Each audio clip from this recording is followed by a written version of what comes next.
Good evening, and thank you all for attending today's meeting of the Santa Rosa City School Board, opening this meeting Wednesday, August 24th, 2022. We will start our meeting with a territorial land acknowledgement, and guiding us through the acknowledgement this evening is Director Fong. Turn it over to you, Director Fong. Thank you. Land acknowledgements are the first step toward building a more inclusive future where we eliminate the ongoing erasure of Indigenous people's voices, lives, and history. Land acknowledgements can be an entry point and pathway for education. Our land acknowledgement statement may be some folks' first experience hearing about the Indigenous peoples in the area, which provides an opportunity to seed the path for learning and for respect to blossom and grow. Please rise for the opening acknowledgements in honor of Santa Rosa's Indigenous people and tribal lands.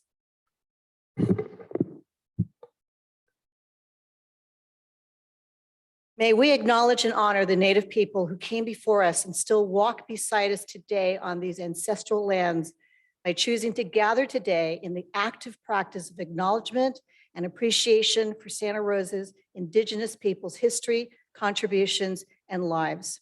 This is in keeping with our mission and vision to honor the Coast Miwok, the Pomo, and the Wapo people. Thank you. Remain standing. Thank you, Director Fong. Yes, please stay standing, and we will begin with the Pledge of Allegiance. I pledge allegiance to the flag of the United States of America and to the republic for which it stands, one nation, under God, indivisible, with liberty and justice for all.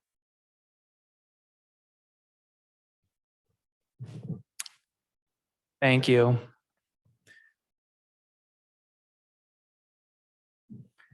Well, we're off to a good start of the school year. As I walked my third grader home from school last week, along with the other kids in the neighborhood, I was getting a little bit nostalgic about his first day of school.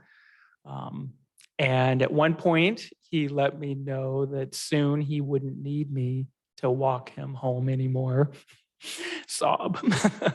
And as the kids walked, the words of the song, "We Are Gonna Be Friends," played in my head. Fall is here, hear the yell, back to school, ring the bell. I can tell that we are gonna be friends.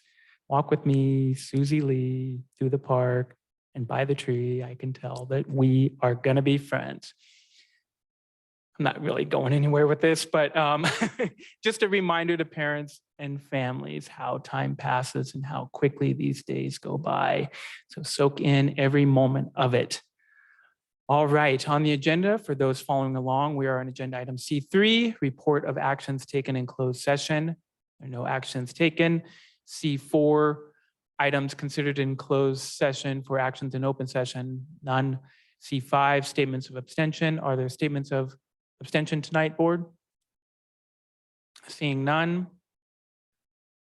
C6, adjustments to the agenda. Board Superintendent Trunell, any adjustments? I have one. I'd like to pull item F4, please. F4, okay. Other adjustments, board? Okay. Can we go to the public for requests to pull consent items, the F items only? We have members in the audience or members joining us online. Consent items only. If there are members joining us on Zoom and they would like to pull an item on our consent agenda, please raise your hand at this time.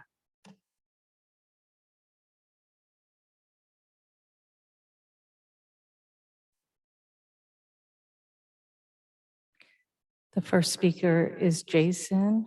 Jason, if you can please let us know which item you would like to speak on. School security.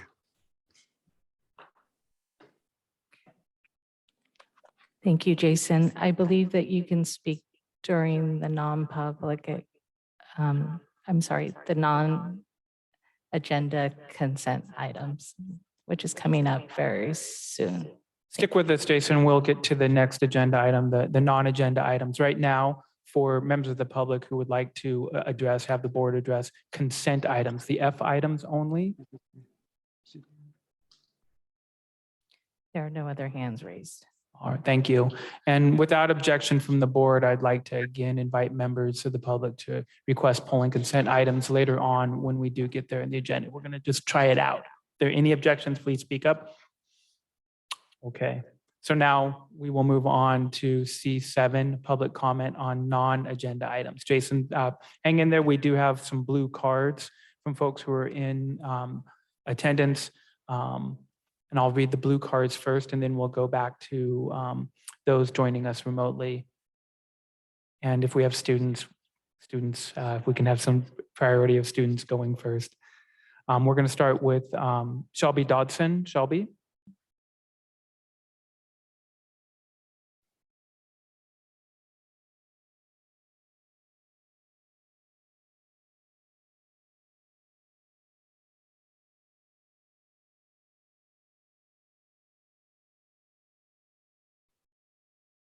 Thank you, Board. To talk about the land acknowledgement that we just had, the 13th Amendment did not free all Black enslaved people in the boundaries of modern-day U.S. the modern-day U.S. Members of 5 Native American nations, the Cherokee, Chickasaw, Choctaw, Creek, and Seminole nations, were the 5 tribes known to practice slavery.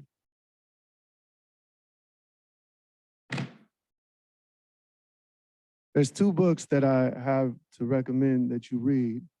One is The History of Blacks in America from Prehistory to 1877 by a Black anthropologist and a person you would respect with a title.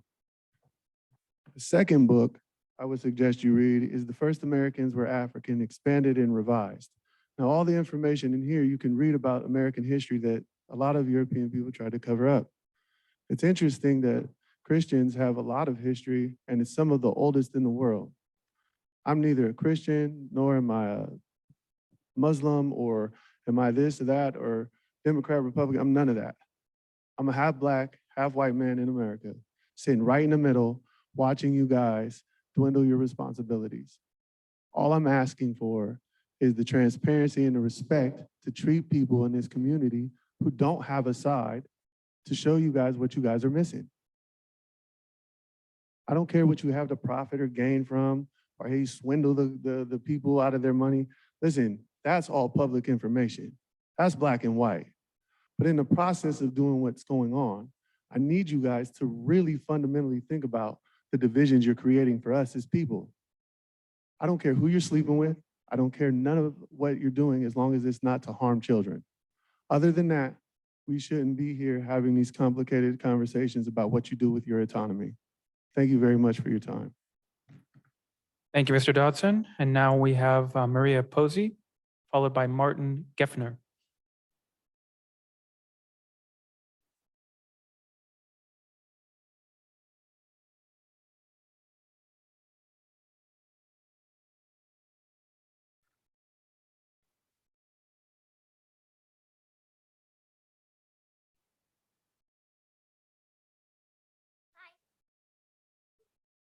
Hi, I'm Maria. I'm actually here for Adina Flores. Still waiting for an answer to find out why somebody who sticks up for our kids has been placed on leave. It makes no sense. She should be sitting down there right now. She was a voice for a lot of kids. She still is. Parents reach out to me because they know I'm good friends with her. And she gets slammed with thousands of parents calling her. So it'd be really great to find out. And it's really nice there to see Mr. Sheffield. I see you decided to take your mask off. Does this mean, because the last one you had it on, does this mean that you're not going to put it back on the kids? Like, are we good now? Are we going to stop telling kids to test, stop telling parents to test? And I'm curious, and I love our law enforcement. I think it's sad that you guys are being asked to be here, and I know exactly what it's for. But you guys should be ashamed of yourselves. They are not a threat. If they want to voice their First Amendment rights out front, they have every right to do it. We shouldn't be having to have our officers in here. And if you want them in here for your protection, does this mean that we're going to have them back on campus with the kids? Are we going to have the officers back there protecting our kids? I'm going to guess no, because all of you act like it's not okay, right? Thank you, Ms. Posey. And next we have Martin Geffner.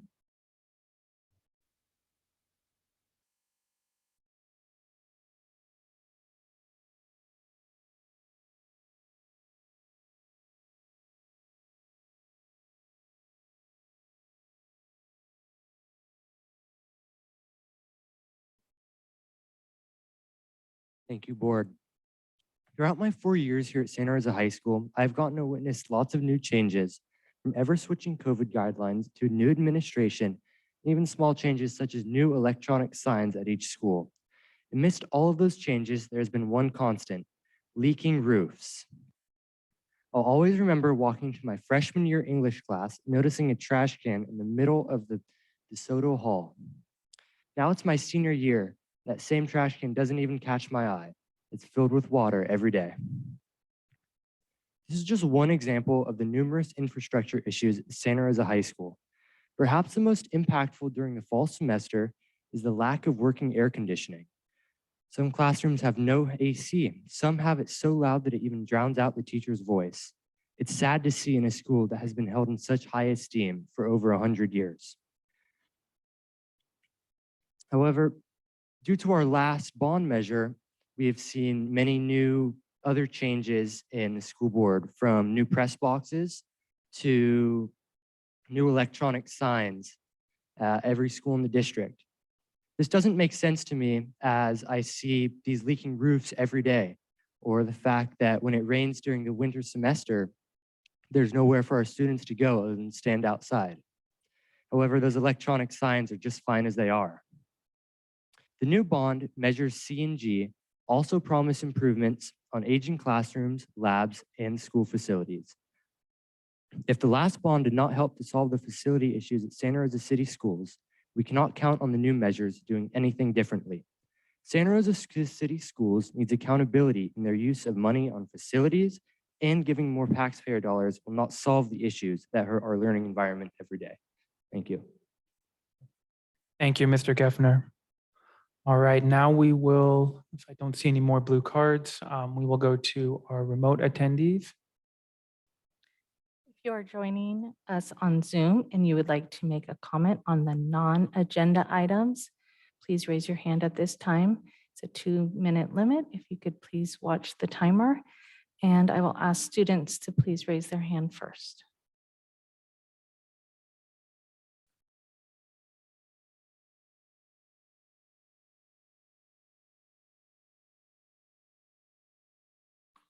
Our first speaker is Jason Snyder. Hi, thank you for allowing me to speak this evening, board members and the community members who are here tonight. I am a parent of 2 great kids who go to the French American Charter School. They are 9 and 7 years old. Earlier this month, we had a mentally ill man walk into the school, and he made his way into one of the classrooms. And it wasn't a wake-up call for myself, because I've been quite concerned with the rash of school shootings that this country's been plagued with for quite some time. In fact, I'm from the area right around Columbine, and knew people that went through that event. And I'm also a 9/11 survivor, and just feel like when these things happen, I become ultra sensitive to them. But after having spoken to a lot of parents and with Evelyn Anderson, the principal, I am not the only one that feels that we need to take another approach to what I would consider a very antiquated approach to security in the Santa Rosa area. You know, I know this town is full of great people and being welcoming is a priority.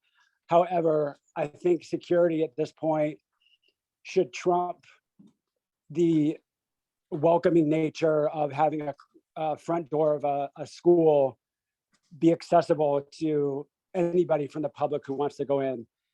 So I just would like to say that I hope that the school board takes a hard look at how we could use security, how we could use technology to leverage security improvements so that our kids who have a lot of anxiety because they catch the news, and parents can rest a little easier and continue with their education. Thank you very much.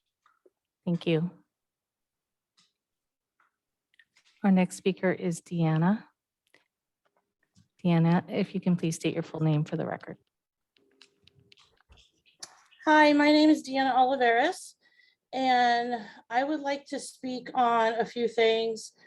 I know that we have SRCS implemented or had students take in January of this year, I believe, a survey called Youth Truth.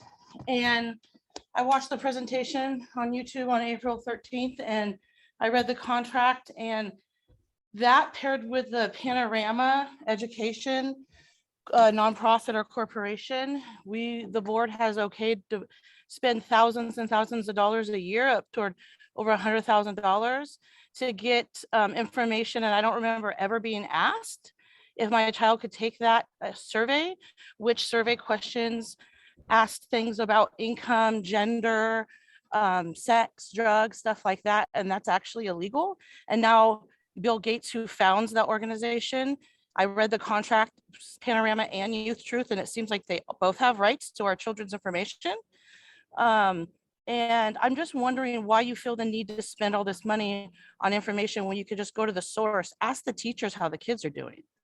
And then I think Dela Cruz said in that meeting, she wants to, how are we going to get this data implemented into curriculum? And I mean, it's just ridiculous. These teachers, you guys just keep throwing things on the teachers that you want them to implement. You guys aren't teachers. You shouldn't be trying to figure out how to put this in the curriculum. The kids were able to identify their race, their gender, their sexuality, everything. They self-identified. So a boy that thinks she's a girl, he's a girl, could said that he was a girl, but he's a boy. So this data doesn't reflect scientific method.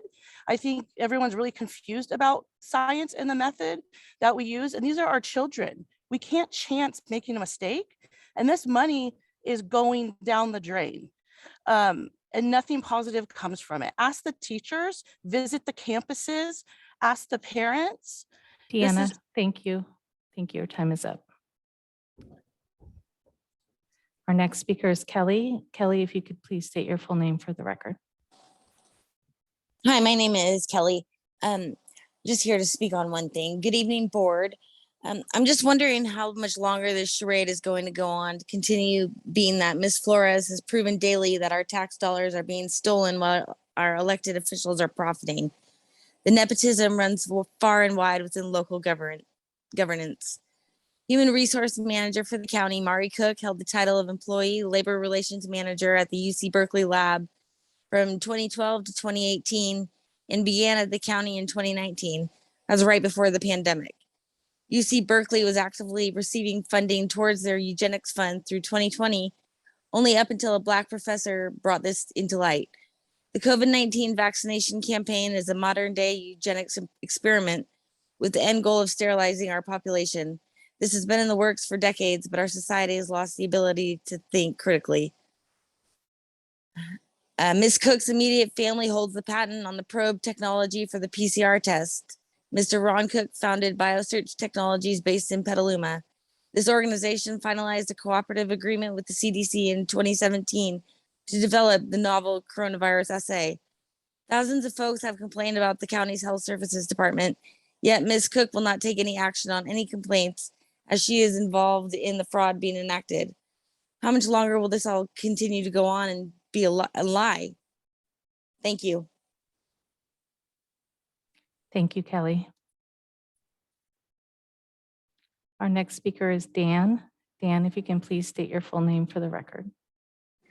Yeah, my name's Dan, and I'm in here to support Adina Flores.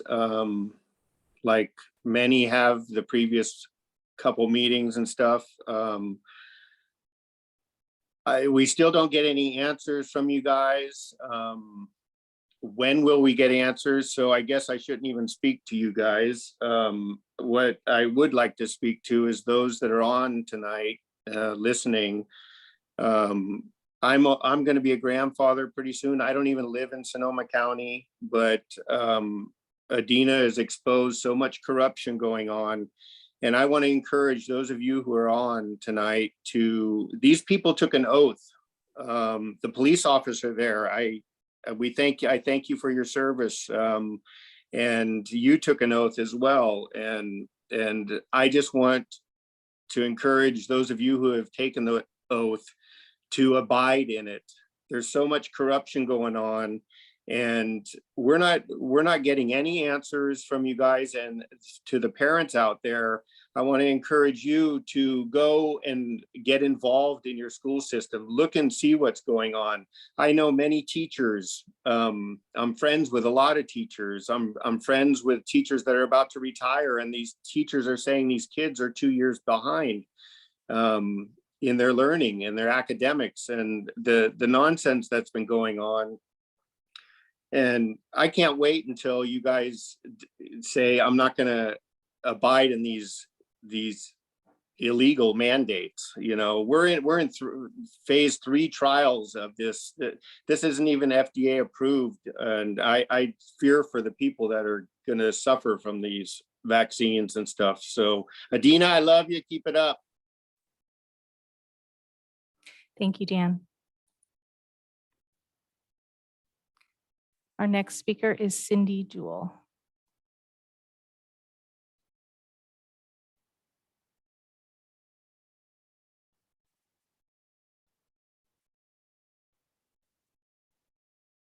Cindy, if you're there, could you please unmute?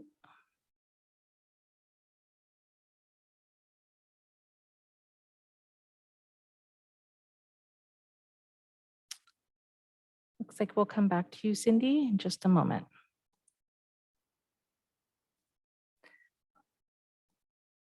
Our next speaker is Gerald. Gerald, if you can please state your full name for the record.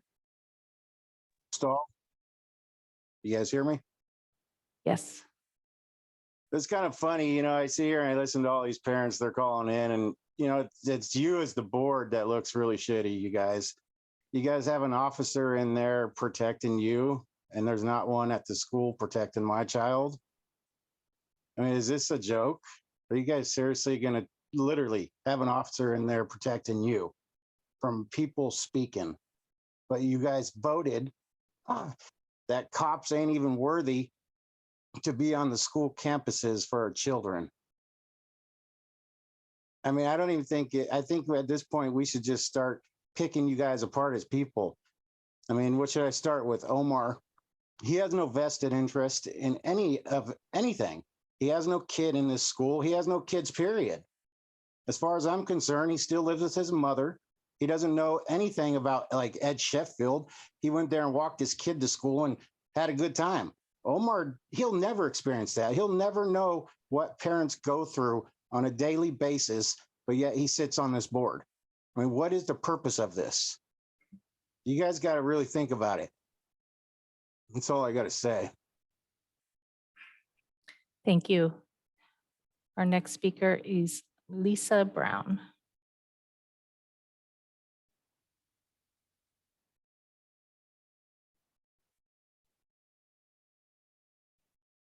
Lisa, if you're there, you can unmute. It is your turn to speak.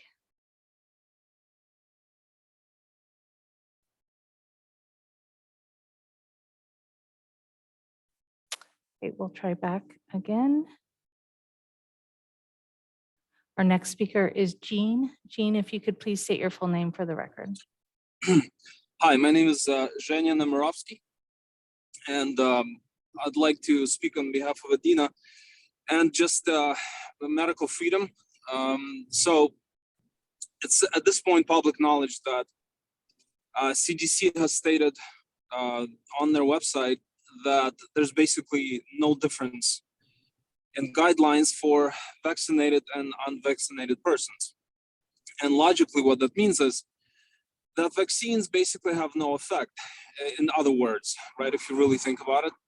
And it's been said in the same thing has been said in other ways as well by other scientific publications.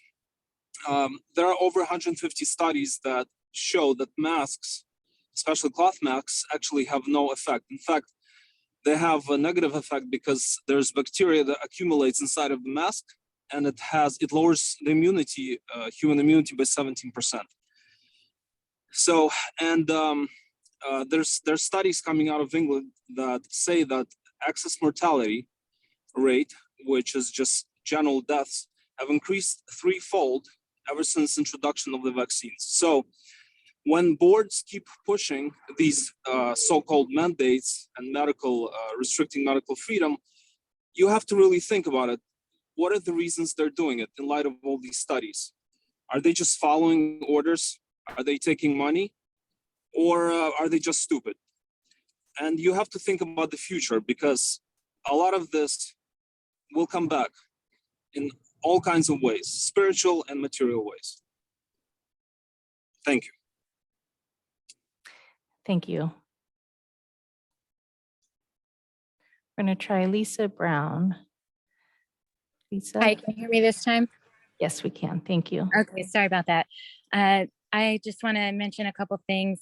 I think that we should reevaluate the removal of the SROs from campus. And I, as a parent of two, I certainly would like to see that happen. I know that a lot of things need to change as far as safety. I mean, we have to wake up and look around what's happening in the world. We can't be blind. And I think we definitely need to reevaluate that relationship with our local police department.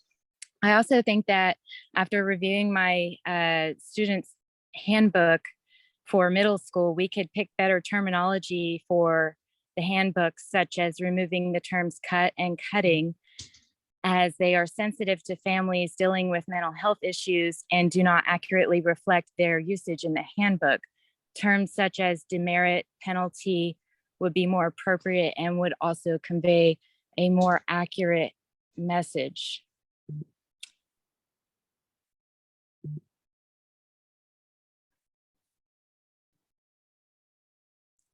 Thank you, Lisa. President Sheffield, there are no other hands raised.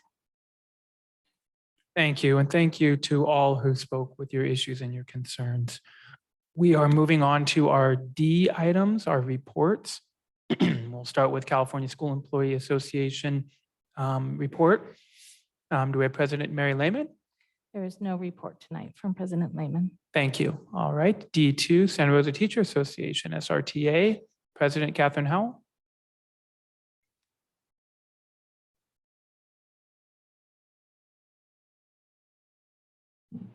Welcome, President Howell. Good evening, President Sheffield, Superintendent Trinnell, members of the board and community. I'm Catherine Howell, President of the Santa Rosa Teachers Association, representing about 850 teachers in Santa Rosa City Schools.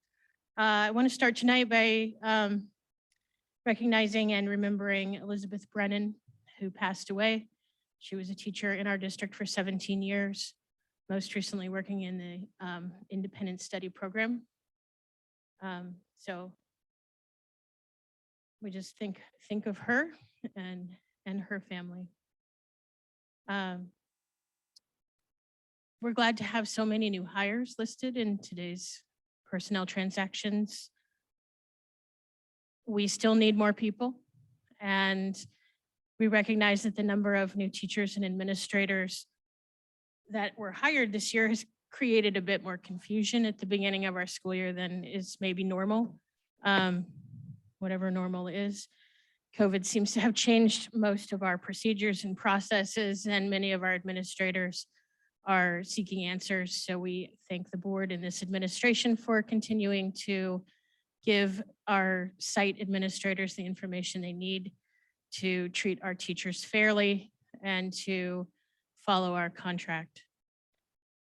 We also want to thank you for your continuing efforts to get our schools fully staffed by creating some district policies that support students and their teachers.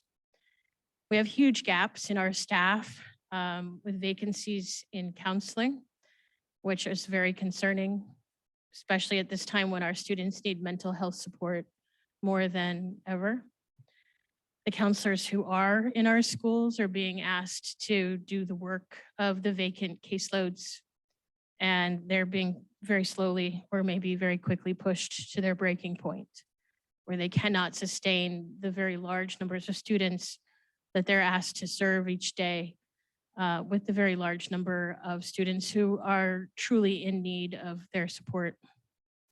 We also have a lot of vacancies in our special education department. We have classes that are supposed to be co-taught that either have no special educator or large percentages of students with IEPs that are being placed into these large classes with not enough support from special education teachers. And our elementary students, of course, in their combo classes are not being served the way they should be with the learning loss that we are continuing to see because of the COVID years. So we hope that this board will be able to look at some creative ways to use some of our one-time funds that were talked about at the last board meeting to talk about how do we attract and retain quality teachers and counselors, and how do we really truly support our students this year and give them what they need to learn and grow and be successful. Thank you. Thank you, President Howell. We'll move on to agenda item D3, Superintendent Report. Superintendent Trudeau. Evening. Thank you, Board President Sheffield, members of the board. Oh, that's loud. Those who are in person and online. So just going with how I did this last year, today marks day 10 of the 22-23 school year. As of today, we have 15,347 students enrolled, which includes non-public schools and students at the Sonoma County Office of Education. We appreciate serving our students and families, and our doors are always open to welcome more. In addition, we have many hiring opportunities, as President Howell mentioned, and encourage our community to consider joining our team. At the last board meeting, our board approved 2 resolutions calling for an election authorizing the issuance of general obligation bonds of the elementary and high school districts. We are moving forward with the process since this approval. I've received a couple of questions regarding this process that I want to address. The first is a question of whether these bonds would include charter schools, because our latest mailer does not name them. The answer is yes. The potential future bonds will take charter school needs into consideration for funding. Another question I have received is how we plan to make this a transparent process. Before I answer that question directly, I feel the need to add some information that is meant to help with understanding the process. So for example, we currently have 2 bonds, measures I and L. The facilities master plan for those bonds outlines the process that was followed to gain feedback over multiple months and opportunities. After the outcome of the vote in 2014, there were more than 70 individual meetings with stakeholders from across the community, including more than 500 people. This included 2 meetings with a site committee at each school representing administration, faculty, staff, parents, and community members. Meetings were also conducted with the Educational Facilities Committee representing stakeholders across the district, and 6 open community forums to gather input on the draft facilities master plan. In short, this process yielded what became the priority needs for each school site and district location, and was approved by the board in 2016 after the entire process was completed. The facilities master plan for these 2 bonds are still active, and the projects that are outlined are still in progress. There is a citizens oversight committee in existence for these bonds with the purpose of informing the public of the expenditure of bond revenues. I want to share that we have an interest in updating the 2016 document to reflect projects already completed and to update the estimated costs in the plan. We are working with our outside partners to understand next steps. Now to the question about transparency with the new bond process. We are committed to working with our labor groups and district-wide community on this process. One way I will be doing this is in instituting a Partners in Education group consisting of representatives from the board, from our labor groups, from our established district-wide parent committees, and our administrators. The purpose of this group will be to collaborate on large-scale district-wide initiatives, such as gathering data in connection with the condition and needs of our schools, as well as financial support and general management. Budget planning and other necessary topics will also be included. Another action we will take to be inclusive in this process is a district-wide feedback form to provide employees and families an opportunity to provide information on the condition and needs of our schools. Both of these efforts will be implemented within the next month. The information gathered will give us indicators for additional priorities for future facilities improvements, in addition to those already outlined in the current facilities master plan and outlined in the resolutions that the board passed at the last meeting. I look forward to providing more updates and information in the future. And I've talked a while, so I'm going to hand it back to you, President Sheffield. Thank you. Well, thank you. That was great information. Superintendent Trunell, we are going to move on to D4, the board president's report. And just the only update that I have is I gave a school bonds presentation to the Santa Rosa Metro Chambers Advisory Council today. Was not a campaign pitch. It was merely just an overview of what local school bonds look like, what our bond looks like. So I just want to share that as well. Things are moving very quickly around the school bond and the need for much needed facilities upkeep. I am going to board member reports, D5. Do we have members of the board? We'll start with Trustee Manieri and then Trustee McCormick. It's less of a report and more of just extension of gratitude to President Howell and to the SRTA membership for hosting the candidates forum last week. I think I learned a lot from the other candidates and those who are in the race, and I just really appreciate your leadership. And there were a lot of folks on that Zoom. So yeah, kudos to you, and I'm really thankful to the SRTA membership for having us. Thank you. Trustee McCormick? I just want to remind everybody again that the Made in Santa Rosa Education Foundation will be having its first fundraising event on Thursday, September 8th. And tickets are $65. And there's some seats still available. So if you're interested in that, contact me and we will get you the information. It's going to be a great event. Thank you. Other board members? All right, we will move on to CSBA report. Do we have a report? Just briefly, I'm looking forward to attend the California Latino School Board Association along with Trustee Fong. I'm leaving tomorrow and I'm coming back on Saturday. Thank you, Trustee Flores. We are moving on. For those following along, we're on our E items, our discussion action items. We will start with E1, LC Allen High School and Cesar Chavez Language Academy New School Model Update. The board will have a discussion on the new school model focused on expanding a K-12 dual immersion pathway from Cesar Chavez Language Academy to LC Allen High School. Very exciting. We're going to bring up a team. We're going to bring up the team. We've got Dr. Castro. We've got Tim Zelenardo. We've got Debbie. We've got a team, guys. So come on up if we can fit you at the table. We might be doing some musical chairs and seat hopping to accommodate all of you.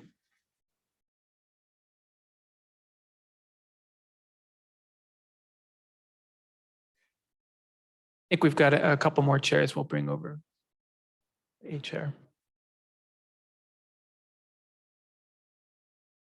And I'm going to turn it over to you, Dr. Castro.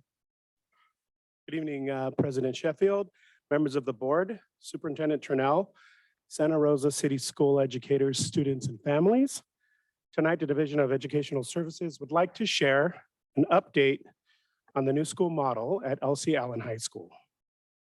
As you know better than I do, this effort brings together the aspirations and dedication of multiple stakeholders and stakeholder groups and initiatives. Before I turn it over for the presentation, I would like to first commend the group for staying focused and persistent through difficult times, while we remain focused on how much is left to accomplish. Let's keep in mind and not forget how far you've come. That said, I will turn the mic over to Tim Zelenardo, Executive Director, Debbie Cardoso, Director of CTE, Devihes Llamas, Director of Multilingual Services, Gabe Alvarera, Principal of Elsie Allen, Aida Diaz, Principal of Cesar Chavez Language Academy, and Karina Hui, Designer and Facilitator. Thank you so much. I will start by just saying good evening and thank you for having us here tonight. And I will turn it over to my colleagues to begin speaking to the new school model update.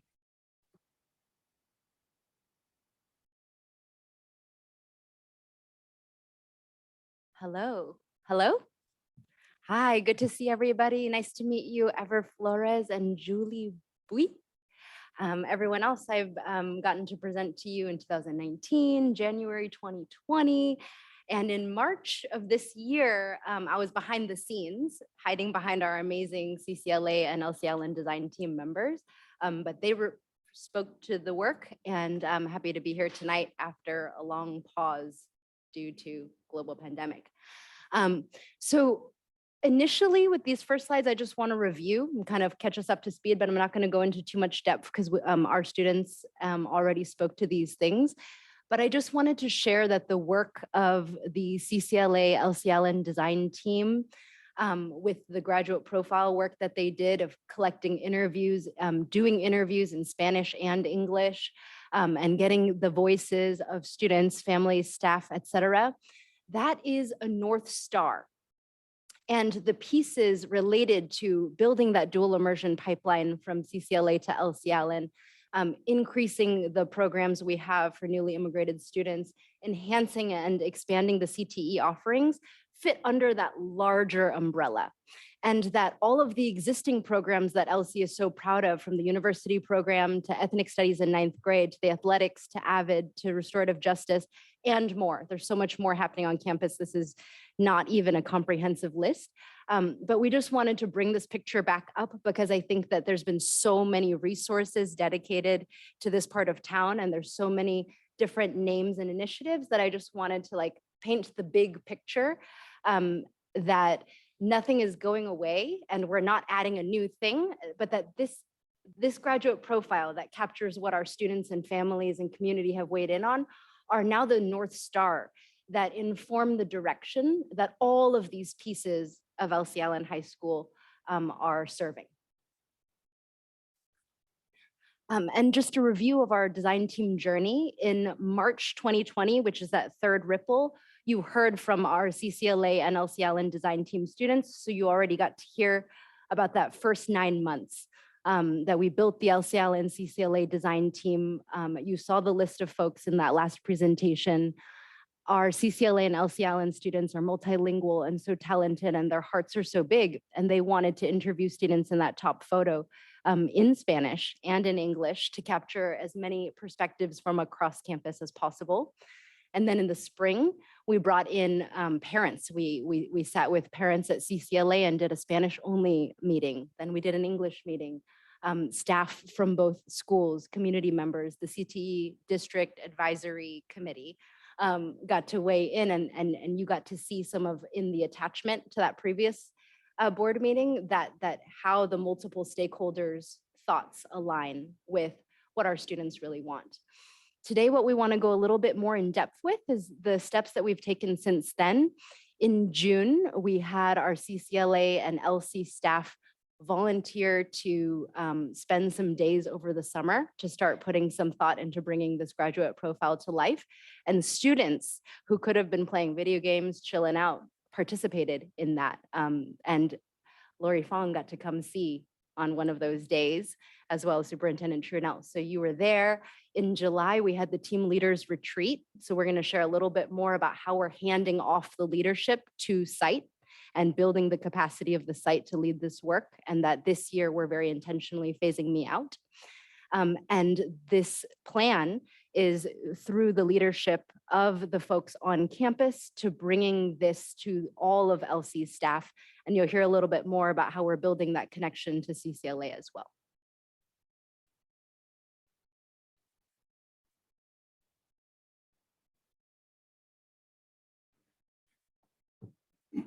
Gabriel Lovera, principal at LC Allen High School. Before I get started, I want to just go ahead and give a shout out to my brothers and sisters at Monroe Elementary.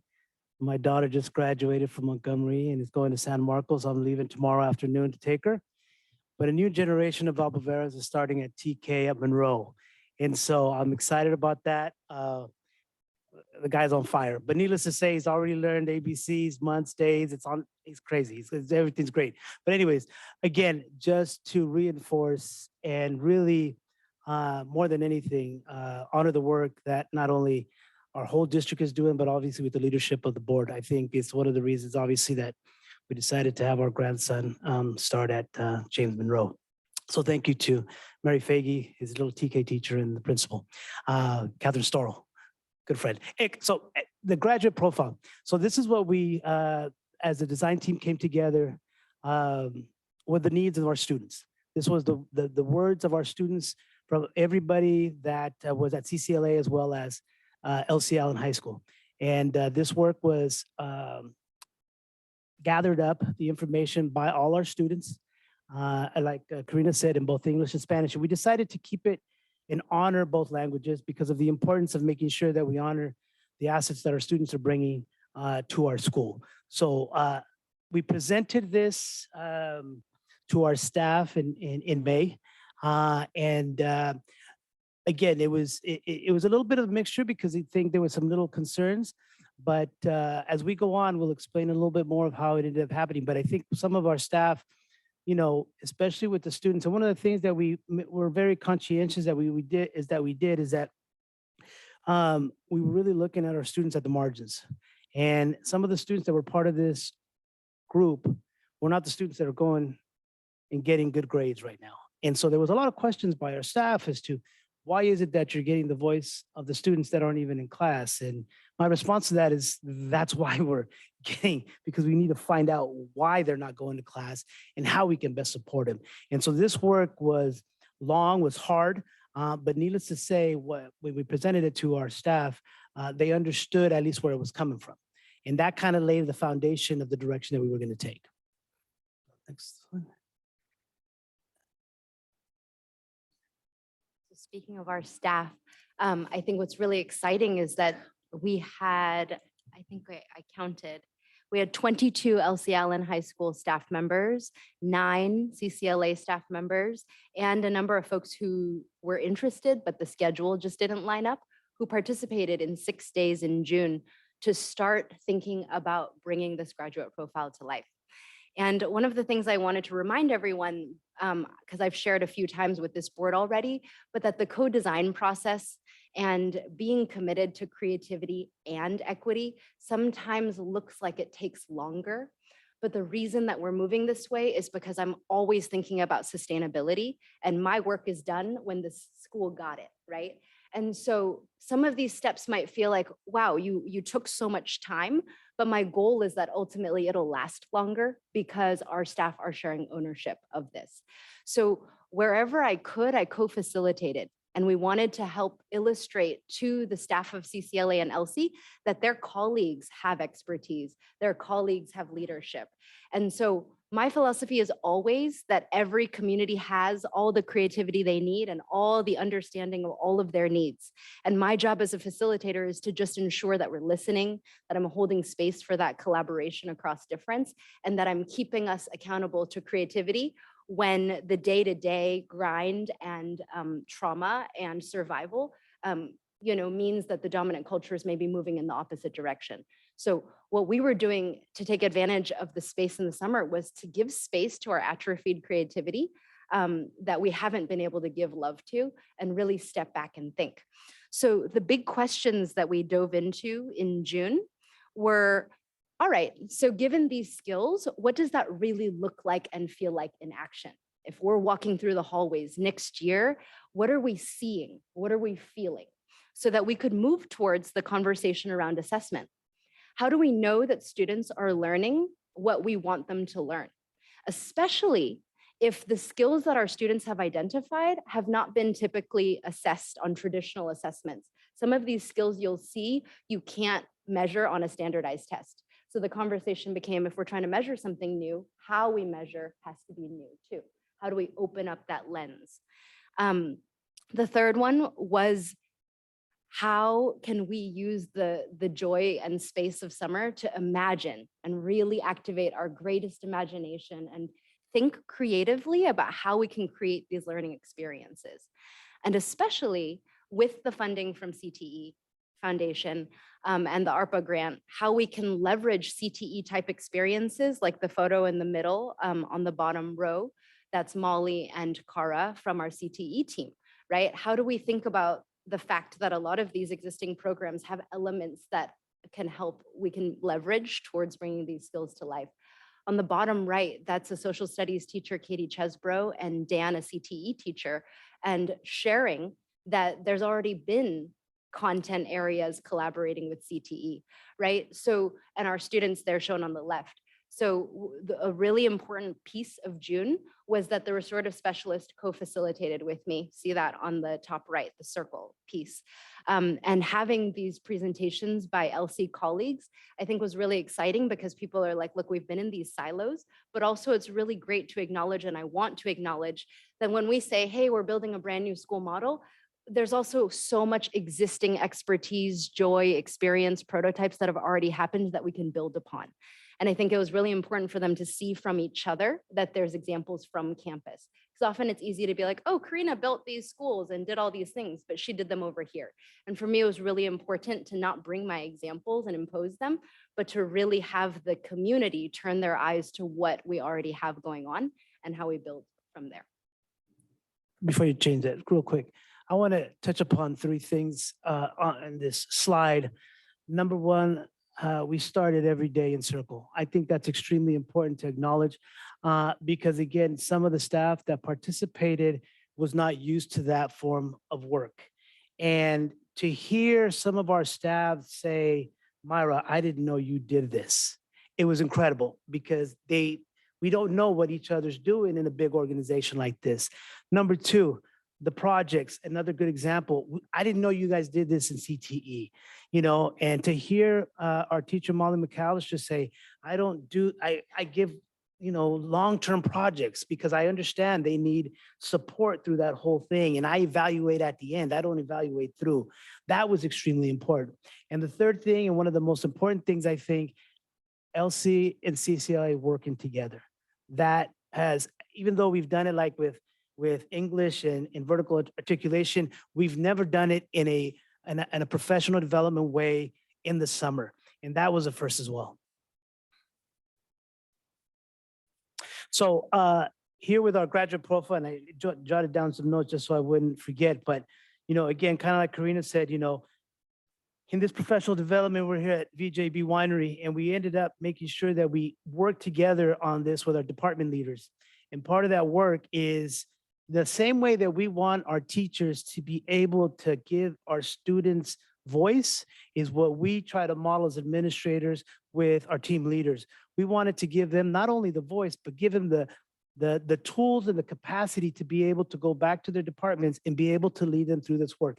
And it's not easy work. I think one of the things that was a little bit of a struggle is some of our teachers have been teaching a certain way for a very long time, and to see things from a different perspective is difficult and it's challenging.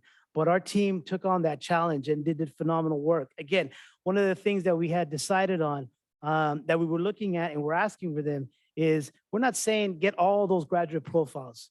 We say take one, go back to your department, and as a department, you guys decide what you guys are going to work on. Again, what does that like Karina said, what does that skill look like? What does it feel like in the classroom? From 9th grade to 12th grade. How will we know the students are developing the skills, and how might we design the learning experiences, through our cycles of inquiry and PLCs that will help students develop these skills? Again, some of the top things that we talked about, right? Math literacy, financial literacy was one of the big ones that our students were looking for. I think if you see there, science had also chosen Goals in communication, world language, global issues and communication. English chose communication and values and culture. CTE, navigating educational and job opportunities. And so what we built from this was, all right, now as we doing this differently in the classroom, then we need to do it differently as a staff and as a department or as team leaders. So what we've tried to do is told our team leaders, you all are going to run a staff meeting now with our support. You're going to be talking about what you're doing to bring the graduate profile to life. So our first staff meeting is going to be in September. And Mr. Nava, who is our music teacher, who is part of the VAPA department chair, he's going to be working on how to bring the experiences of the whole VAPA team to the whole staff. So the staff can see what VAPA is doing to bring that specific skill that they chose in the classroom and bringing it to life. And our hope is that then it resonates with everybody else, because every department is going to be able to do that presentation when it's their turn to do it. And so what's Gabe speaking to too is thinking about, okay, last year things were how they were, but this year, if these are the goals and this is what shared responsibility looks like, where are our opportunities to do that work? And so I want to applaud the leadership for modeling what it means to be like, all right, okay, we'll step back. And Gabe and Erica were cool with redesigning staff meetings, redesigning team leader meetings, so that we can align our time that's available to best serve the bigger picture. And so I drew more concentric circles just to show you when I say I'm making myself obsolete what the plan is. And so last year, while you can see that I directly facilitated the design team work and made sure that I was holding the pieces while they were going through WASC and so many other things, this year my goal is building the capacity of the site leadership so that I'm out of there. And so you see Karina behind the scenes as needed, as well as any other consultant that's going to support this year, as well as the district. Our goal is to not do the direct facilitation this year, but to be training the trainers. And so this is my inner circle, right? I've got the assistant principals, Gabe and Erica, and then I've been pulling on the MyRes, the restorative specialist and the family engagement folks, because they keep us accountable to those students at the margins, and they keep us aware of what's going on. The team leaders, I will be working with, so the team leaders, as Gabe mentioned, will take turns facilitating their team leader meetings. And this means that instead of having a special design team on top of all the existing responsibilities, this year, because we had the opportunity to redesign when adults meet, I'm going to do it through the existing systems. So no more, everybody's on the design team now, you know what I mean? And so I will be working with the team leader who's deciding to facilitate their team leader meeting for that month. They will also be facilitating the staff meeting for that month. The team leader department meetings and PLCs will be the time for them to go deep on facilitating the professional development required and necessary to meet the benchmarks that Gabe just outlined. And the team leaders chose their own benchmarks, because I really want them to tell me what feels realistic, what's sustainable. So they chose the benchmarks for when they're going to achieve these things. So the team leader meeting is time for the team leaders to feel empowered as the leaders to say, hey, do I have the agenda ready? Am I ready for questions? Do I know what's expected? How am I going to get my department, my PLC on board to meet this benchmark? And then when they facilitate at the staff meeting, they're really being intentional about that cross-pollination. I think that ultimately, longer term, we want to see a lot of interdisciplinary projects, but we also want to scaffold thoughtfully according to what teachers have been through in the past few years. So let's start with where they're at this year in their departments, but the staff meetings will be the time to inspire each other, to build morale, and eventually, we're hoping that by the time WASC comes back next year, so many more teachers will own it. So I just wanted to give a broad overview of like what that ripple effect is going to look like this year. So at the end of last school year, one of the questions I posed to our staff as we were moving in this direction was, we need you to be all in on this. It has to be fully committed by everybody. I think after that meeting, there was still some hesitation, I think, to be transparent. I think the majority of staff was all in, but I still think there was some concerns at that point in time. Also, to add to that, there was, I think after June, the June professional development that we did, I think after that, the word got out, and I think it ended up becoming a little bit more reassuring to the rest of the staff that what we're doing, again, is what's best for kids. That was kind of what was driving the whole conversation. And so we still felt at the time, and there's a picture of us encircled at our staff meeting at the beginning of the school year. And one of the things we wanted to do was give space for our teachers who felt that if there was still some concerns about the direction that we were going. Because again, even though we're looking at the graduate profile that's leading us, there is also the work, not only obviously of the new school model grant and looking at project-based learning, but also the dual language component that we're trying to intertwine within that as well. And so we did leave space available for staff to, we had to also give context because we had so much new staff. We had to give context to what the situation was, and also give some availability and space for folks to air out any differences. Because the one thing that I wanted to make sure is that, now granted, this is on our quad, that when we went back into the library, we are committed to being all in and working through this. And so we did have some concerns, but we aired them out, we talked it out, and kind of pretty much committed ourselves to, go full steam ahead once we headed into that library. So that's what that picture shows right there on the left. I thought it was a great picture because it really kind of demonstrates kind of the I guess you could say the unity that we kind of felt as we were there. And then to the right, again, this goes back to the feedback that we got from our parents at CCLA. And it really kind of hit me for sure, and it hit the rest of our staff, is that some of the feedback was from our parents was, we don't even know what your mascot is. We don't know what you guys do. We don't know what's going on. We don't know what happened in that LC, right?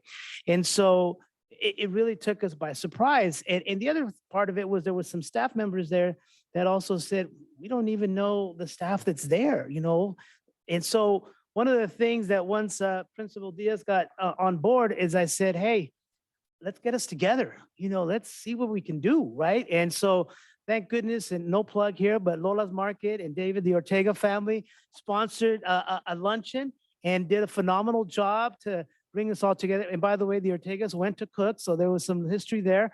And needless to say, one of the things that we actually posed to the staff members, just meet one person from the other side, get to know them. And we left it at that. And I think they took the longer than the hour lunch, by the way, but we'll keep that on the down low. But I think it was buzzing there. They was so great, the conversations that everybody was having and getting to know each other. I think Miss Ackerman was there as well, and we had a good time. But that was the second time. We actually, with Avid, we had met in San Francisco. We broke bread there, but this is kind of as a full staff that we ended up going. So again, the feedback that I got from our staff was we got to do it again. We got to do it again. And I think, and again, I've been here for 20 some odd years. I don't want to say how many specifically, but I think that's the first time that as a middle school and as a high school, we've gotten together and broken bread like this. I know we have. I don't know if any other middle school, high school's done it. And again, why haven't we done it before is beyond me, but it was beautiful. And I want to see what Aida has to say, because I don't want to take up all the space. Don't get me going. No, I just want to say thank you. I know that I had to finally tell Gabe, stop texting me. I haven't been hired completely yet.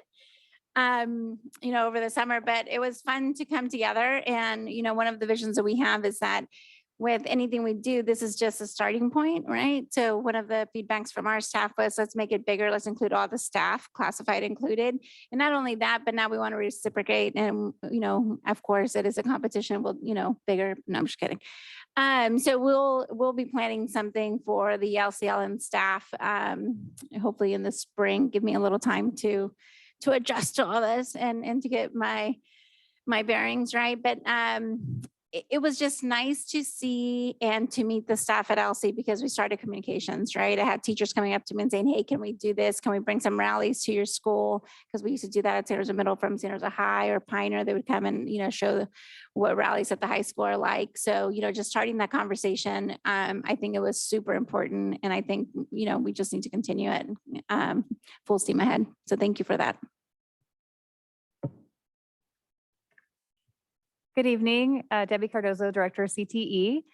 Before I share an update on our work related to CTE, I would first like to acknowledge the CTE Foundation of Sonoma County. They are a strong partner in this work. As you heard earlier, they awarded LC Allen High School a grant last year to support this work. And then recently they were awarded an ARPA grant, American Rescue Plan Act grant, to continue to support LC Allen on reforming their educational model to deliver authentic, relevant, and integrated learning experiences that prepare youth for a lifetime of success. So we're very appreciative of that partnership. The grant period goes through December 2024. It's really going to help continue to move this work forward. So I'm very grateful for that. Just wanted to publicly acknowledge them as well. So where are we? Phase one, as you've heard tonight, we've been really focused on operationalizing the graduate profile, which really includes supporting teachers with designing relevant and meaningful learning experiences that provide students with the skills they need to be prepared to transition to post-secondary education, career training, or the workforce. Moving into phase two, which we're actually kind of working in tandem with phase one, developing work-based learning opportunities for students. Last year, we really laid the foundation on what work-based learning is in Santa Rosa City Schools. So we defined it and we developed a scope and sequence, and now we're ready to put it into action. And so I'm very excited that through the ARPA grant, we were able to hire a full-time CTE TOSA at LC Allen High School that will be focusing on providing work-based learning opportunities, not just for CTE students, but for all kids. And so we're really excited about that. She'll also be working on, it's Lauren Lioto, and she will also be working on increasing our business and community engagement for LC Allen High School, and most importantly too, working in tandem with the college and career counselor there. So we're building systems and structures to sustain this work school-wide. We're looking forward to experiential site visits for inspiration. So to continue to move this work forward, also followed up with professional development. And then of course, redesigning existing CTE programs. LC Allen High School has a very strong agriculture program in place. Last year, the program actually started discussing with their local advisory committee, how could we redesign our program to really meet the needs not only of our school population, but of the larger community. And then also looking at public safety. We know there's a need for fire science in our area, and we're seeing nationally, worldwide. And so we're really looking at redesigning that program. And it's been great. I have a member of our district CTE advisory committee that's interested in developing mentorship programs for public safety that actually are connected to the SRJC program as well. So we're really looking not only KA through 12, but through and beyond. So we're excited about that.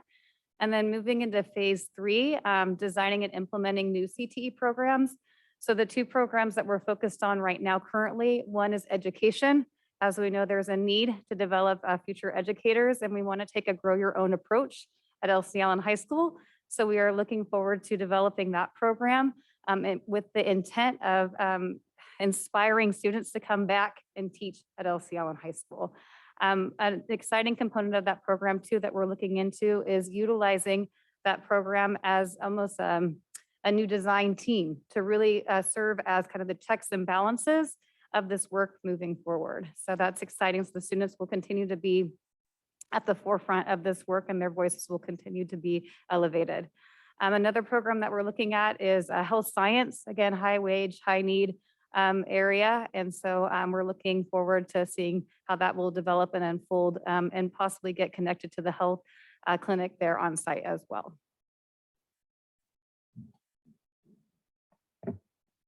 That leads us to the multilingual services part of this new school model. And so the phase one really through the graduate profile was really looking at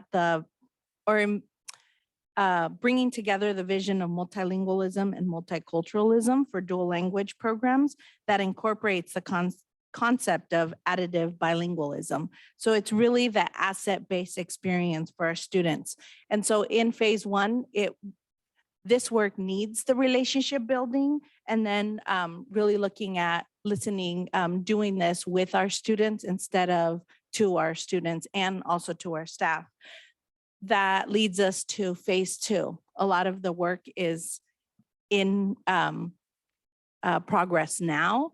The first thing, one of the exciting things that happened early this summer was really looking at new course proposals for our dual language courses that we have for our pathway. And so that work has began. It's almost finished. You will see those courses in the next couple of board meetings. Another thing, we're really excited that we were awarded the California Department of Education Dual Immersion Grant. And that grant's big focus is really on professional development, on the planning of the program and the collaboration that our staff is going to need, not only directly our dual immersion teachers, but all of our LC Allen staff in general. We are excited that through so our LCAP funding, we have a dual immersion TOSA position. Those interviews happened last week. And so we're in the process of moving forward a successful candidate who has experience, and we're excited about the possibilities and the work that will happen with regards to dual immersion, but then the integration of working together with our CTE TOSA and really building this and supporting the work at LC Allen and then at CCLA. This summer, one of the things I keep looking back at is we are not where we wanted to be with regards to having a robust dual immersion program ready to go for our students. I don't want to call it a barrier, but one of the things we discovered at a number of conferences that we attended this summer was nationwide. We do have a shortage of teachers, and especially teachers that are credentialed and sort of certificated, but credentialed more than anything to be able to teach these dual immersion programs. So it's really looking at how are we supporting our current staff to be able to get that certification, as well as really being intentional about the hiring of new staff. And so we're excited about the work. We're also going to be doing the site visits to really look at dual immersion programs, as well as programs for our newly arrived students that in the past we have referred to as world house model. We're really looking at visiting it and really seeing what that would look like for us. And then phase 3 is the soon exciting full implementation of a robust dual immersion program that then will be able to also support our newly arrived students with core classes in the Spanish language. So that's just a little brief update from us. If I can add something to this, it not only, I mean, one of the main things that we had asked last year, and again, it came from our teachers, was the schedule and how to move to a 7-period day. That was a big thing that came about. And again, this had been a discussion for years at LC Allen, especially after we were given the news that we had to give our students, our EL students, another English class. And needless to say, especially it took a big impact in our elective courses because we lost 350 students, and now we're not going to be taking band, music, drama, ceramics, and art. And so they had to take an ALD class. This 7-period schedule that we've been blessed with now has opened up for everything. I mean, without that, the dual language, the new school model, the CTE portion of it would be very, very difficult. And it'd be difficult because our students would be limited to what courses they're going to be taking. That being said, what is a blessing in disguise, I guess, to a certain degree, is that what is also done is it has helped our students who are credit deficient to be able to fill that schedule with a class that they can take now. Now, some of our students who had to a certain degree lost hope because they didn't have enough time, now because of the 7-period day, they are able to take extra courses, which has been extremely helpful.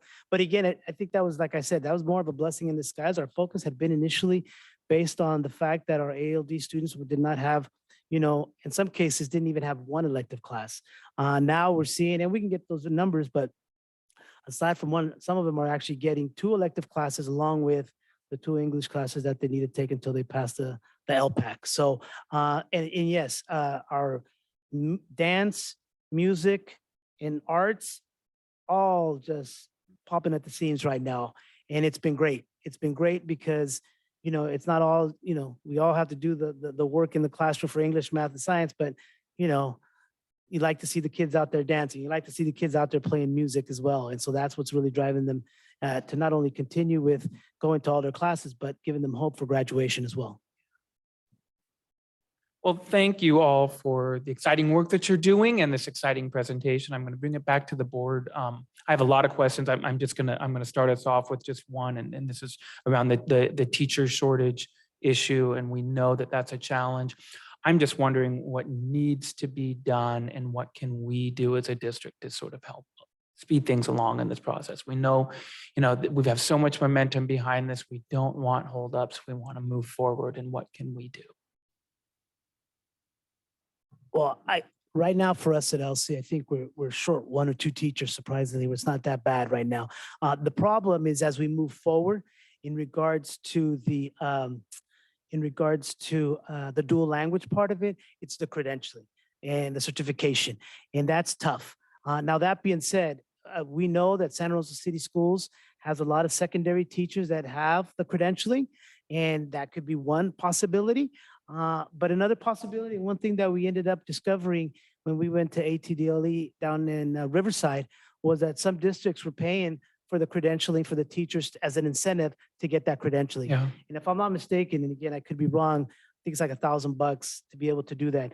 We have the staff that would be willing, and I think that is something that could be beneficial and motivating for our staff members, especially our bilingual, bicultural teachers that we have, not only at LC, but I think across the district, that might be interested in, starting something new and really being one of the first dual language high schools in Northern California, for sure. Well, I definitely understanding the credentialing issue is a challenge now that helps us out as we move forward. This is a discussion item board. I'm going to open it up. We have Trustee Manieri with her hand raised. Yeah, I have a lot of questions too, but first I want to say that this team is amazing and you make me want to go and get a credential and try to get a job at LCL in high school. So I really love that idea, Mr. Albavera, too. And it's not just an idea, it's something that I've heard, right? Like a lot of people would become credentialed staff if they had the resources and the means to do so. So I would be really supportive of that. One of my questions, what are some of the kind of going along the same lines, but what are some of the challenges that the team things we might come across, not only to executing and making sure that this happens, but also while we think about sustainability for the model and for the programs? And I know that there's funding from CTE and and I kind of have a question about how much of that total fund is also allocated toward LCL in high school, but just thinking about sustainability and 10 years down the line, are we still going to have this? Well, I think this, and again, I'll let other people speak, but I think this is all coming together at the right time. Without the CTE Foundation supporting us, we would not be able to really even dive into this, because they have supported this. And I think, and Debbie can correct me if I'm wrong, they're really excited with what the possibilities could be. So there's possibly more funding that could be available. Now, capacity-wise, within us as a staff, I think the work that we're doing with Karina is taking us there. As much as I'd like to live it for a long time and be there for a long time, I'm going to retire sometime soon. And I know, I'm sorry, but I am. But somebody's going to be coming in, and hopefully that we have built the sustainability so it can run itself smoothly. We're still going through the bumps of this because it's all brand new and we don't know. But I think right now with the staff that we have at LCL, and we're committed to make this happen. We're committed to make it work for our students. And then I'll just ask one more question. So in thinking about, I'm kind of having a difficult time, like I'm a really visual person. I'm having a hard time visualizing like how does CTE and New World or New School model, and like we haven't even talked about like ethnic studies and A through G requirements, but like how does all of this intersect? Like what is a student's day? Like what might that look like?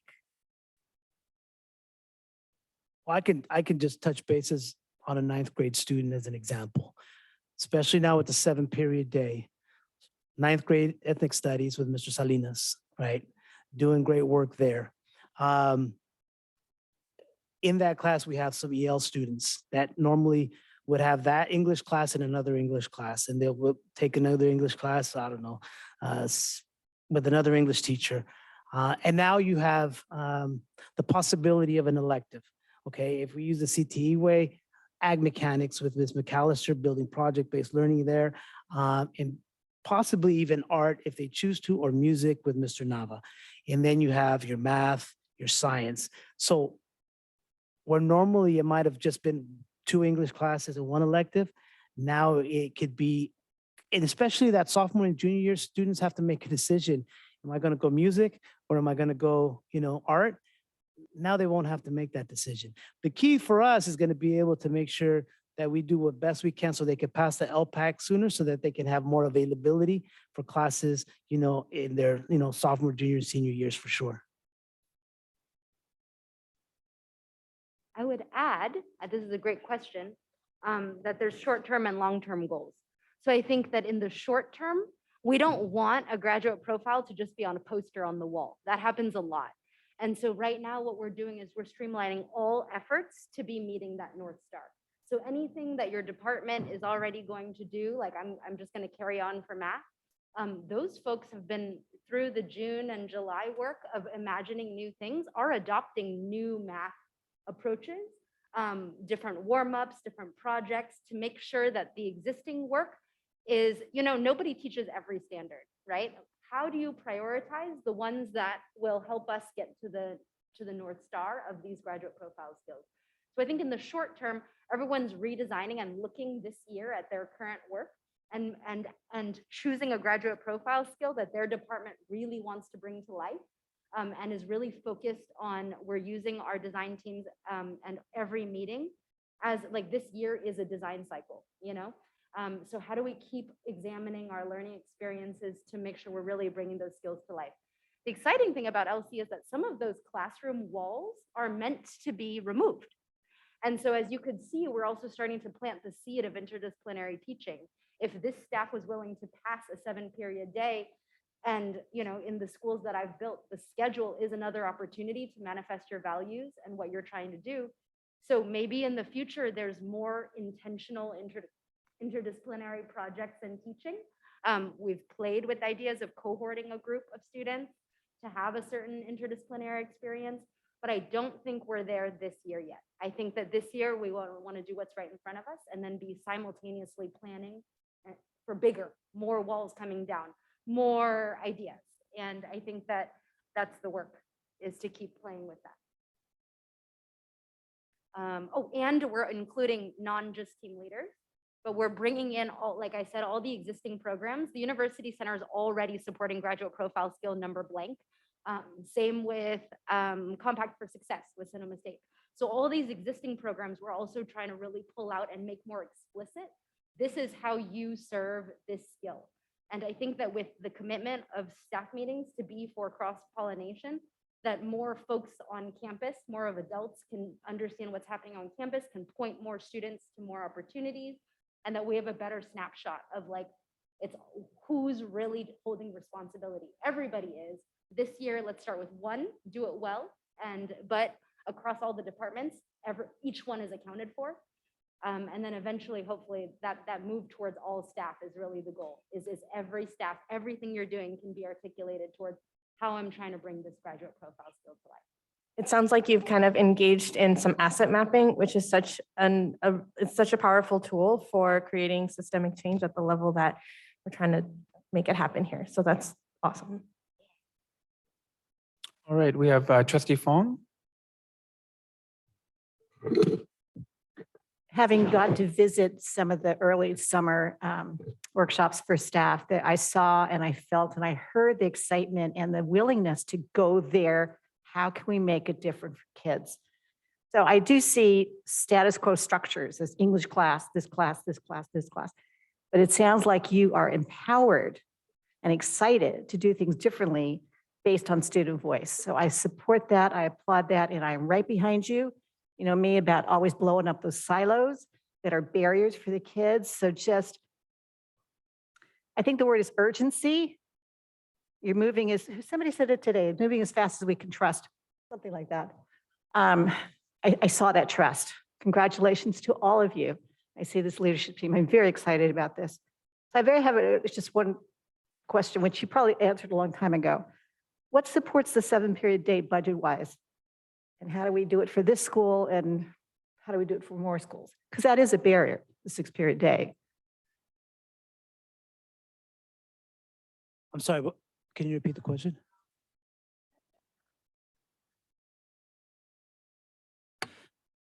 Well, this 7-period day initially was funded, if I'm not mistaken, through the district office. That's where it came from.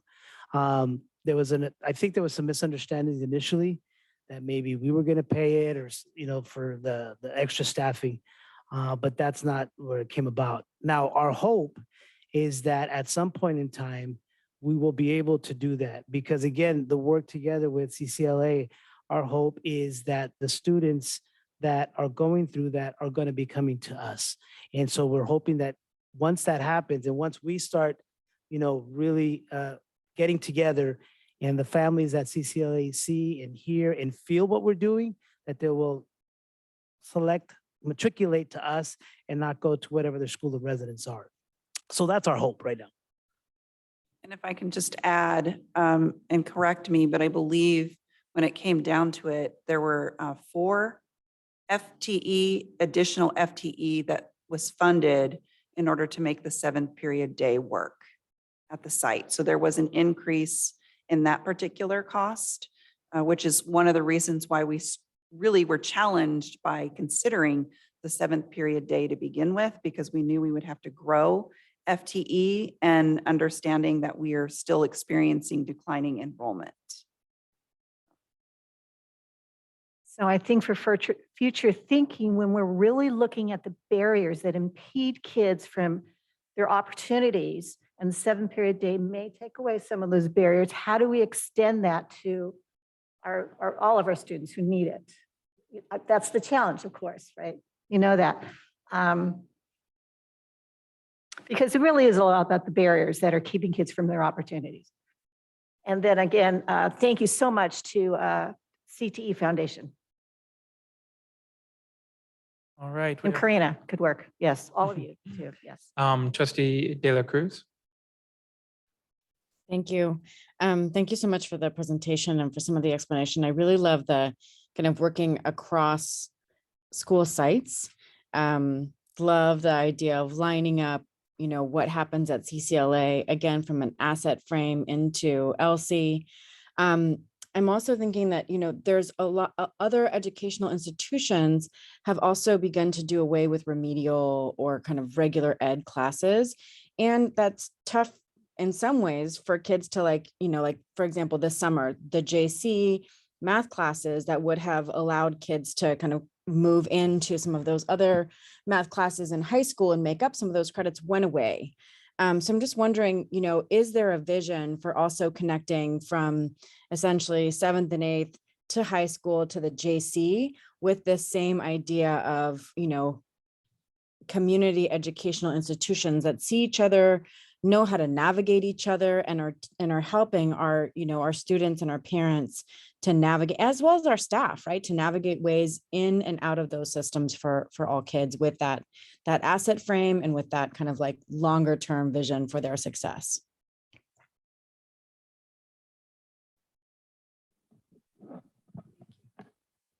Thank you for your question. Great question.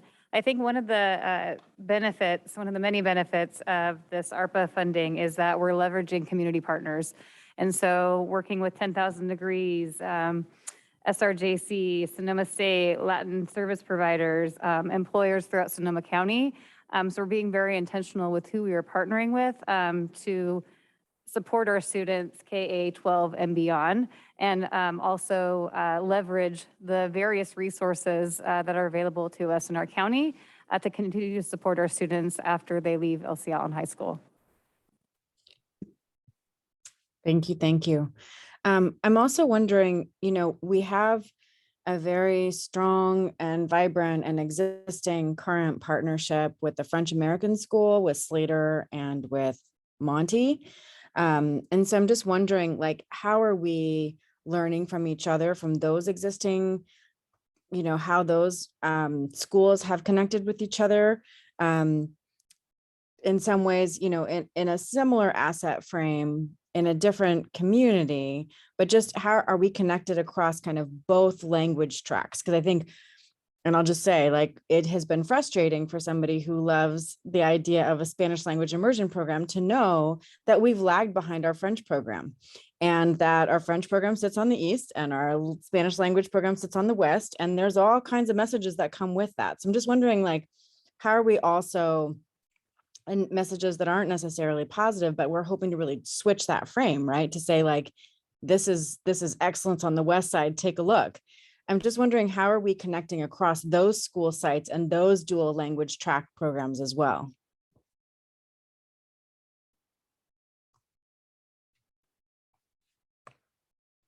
I think part of this work, we are, I'll just say, learning as we go.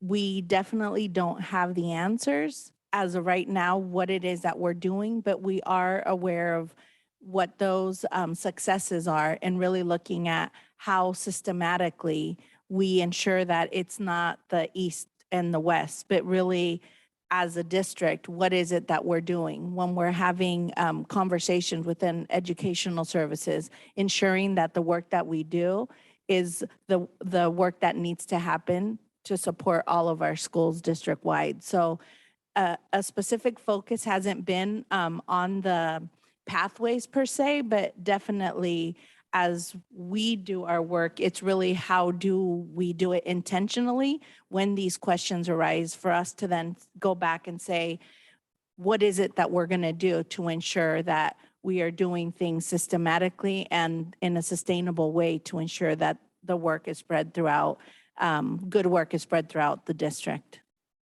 Thank you for that. My last question is, and this kind of goes to the pipeline challenges that I think we're experiencing. To what extent is a career in education for those kids who have never seen themselves succeed in education, who finally get a chance to see themselves succeeding in education because we see them and we love on them? To what extent is a future in education also part of our CTE programs, and that part of that asset frame for kids who, have different abilities, are, multilingual, are super resilient, bring an entirely different skill set than, what we think of as a student? Just how are we also understanding education as a CTE pathway for these kids? Great question. So in phase 3 of this work, our intent is to bring forward an education pathway. And so it's that, like you said, honoring our students and all the assets that they bring back to our community. So partnering with Sonoma State and their education program, and really one of the other things that we've talked about is even having our students in the education pathway going down to CCLA and tutoring. And so just we're trying to make all sorts of connections so kids, students, young people can really see themselves in this pathway and really ultimately come back and contribute to LC Allen High School, or really any of Santa Rosa City schools, to support the education programs that we offer our students. Thank you so much for that. One thing I would add is I think that what's exciting is that the support for the design team work has laid a foundation for a potential prototype, because the types of students we often invite to the design team are not those typical status quo successful students. And those students, if you witnessed in March, some of the students who presented to you were not speaking in public period, in small groups or large groups. And because of this process, found that confidence and pride, and was like, after I presented to the board, I started raising my hand in class. And I'm so proud of them. And I think that going through that experience of, there was a design team on campus where all the way to the Board of Education took our voices seriously, is that level of affirmation that's communicating what you're talking about. And so I think that it is not a coincidence that we had a year-long design team that I co-facilitated with LC staff that can continue as a foundation for the spirit of, when we say education pathway, we're not talking about that classic definition of, I don't see myself as a teacher because I wasn't a good student. But I think that we've gotten this opportunity to really communicate something different. When you talk about asset-based, that your uniqueness and our diversity makes us collectively more creative, and your voice is so valuable. So I think that this is a ripe place for growing a different type of generation of educators.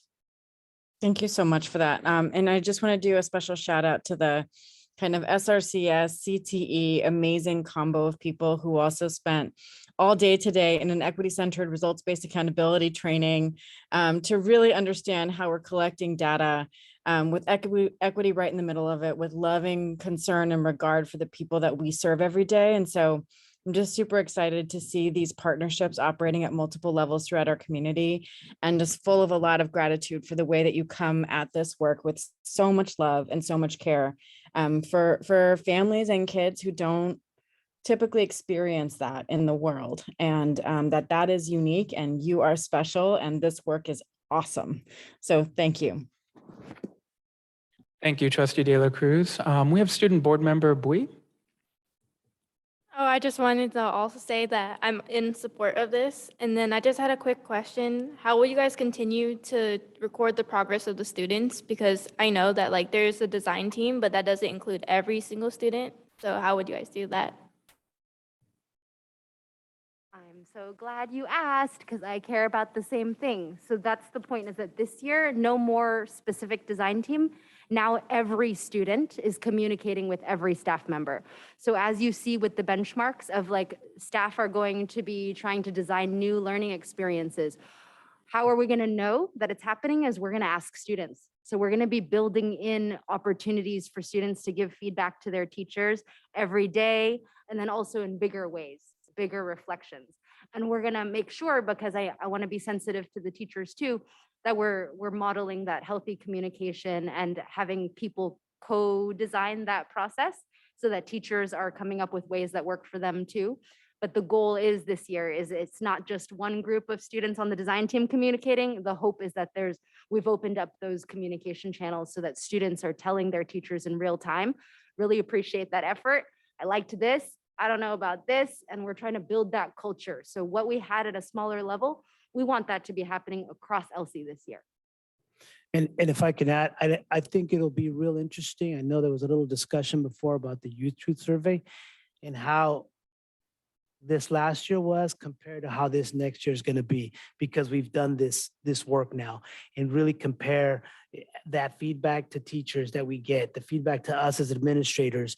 All of that's going to be really important to look at as we've gone through this process, because we will learn if we have had an impact based on that feedback they're going to give us. It's a very good question. Trustee Flores. Well, thank you. I have a couple of questions, actually. I'm really thankful that you're doing this, first and foremost. Thank you. And I am questioning, I would love to see in the report that we have a logistical sort of sustainability report as to what the fiscal impact it will look like in the 2 years from now, 3 years from now, 4 years from now. So that way we have an idea as to what to expect, how to prioritize a program like this, and and the ability to sustain it, right? And that goes in tandem with what my colleagues here talked about earlier in terms of sustainability and growth of the program.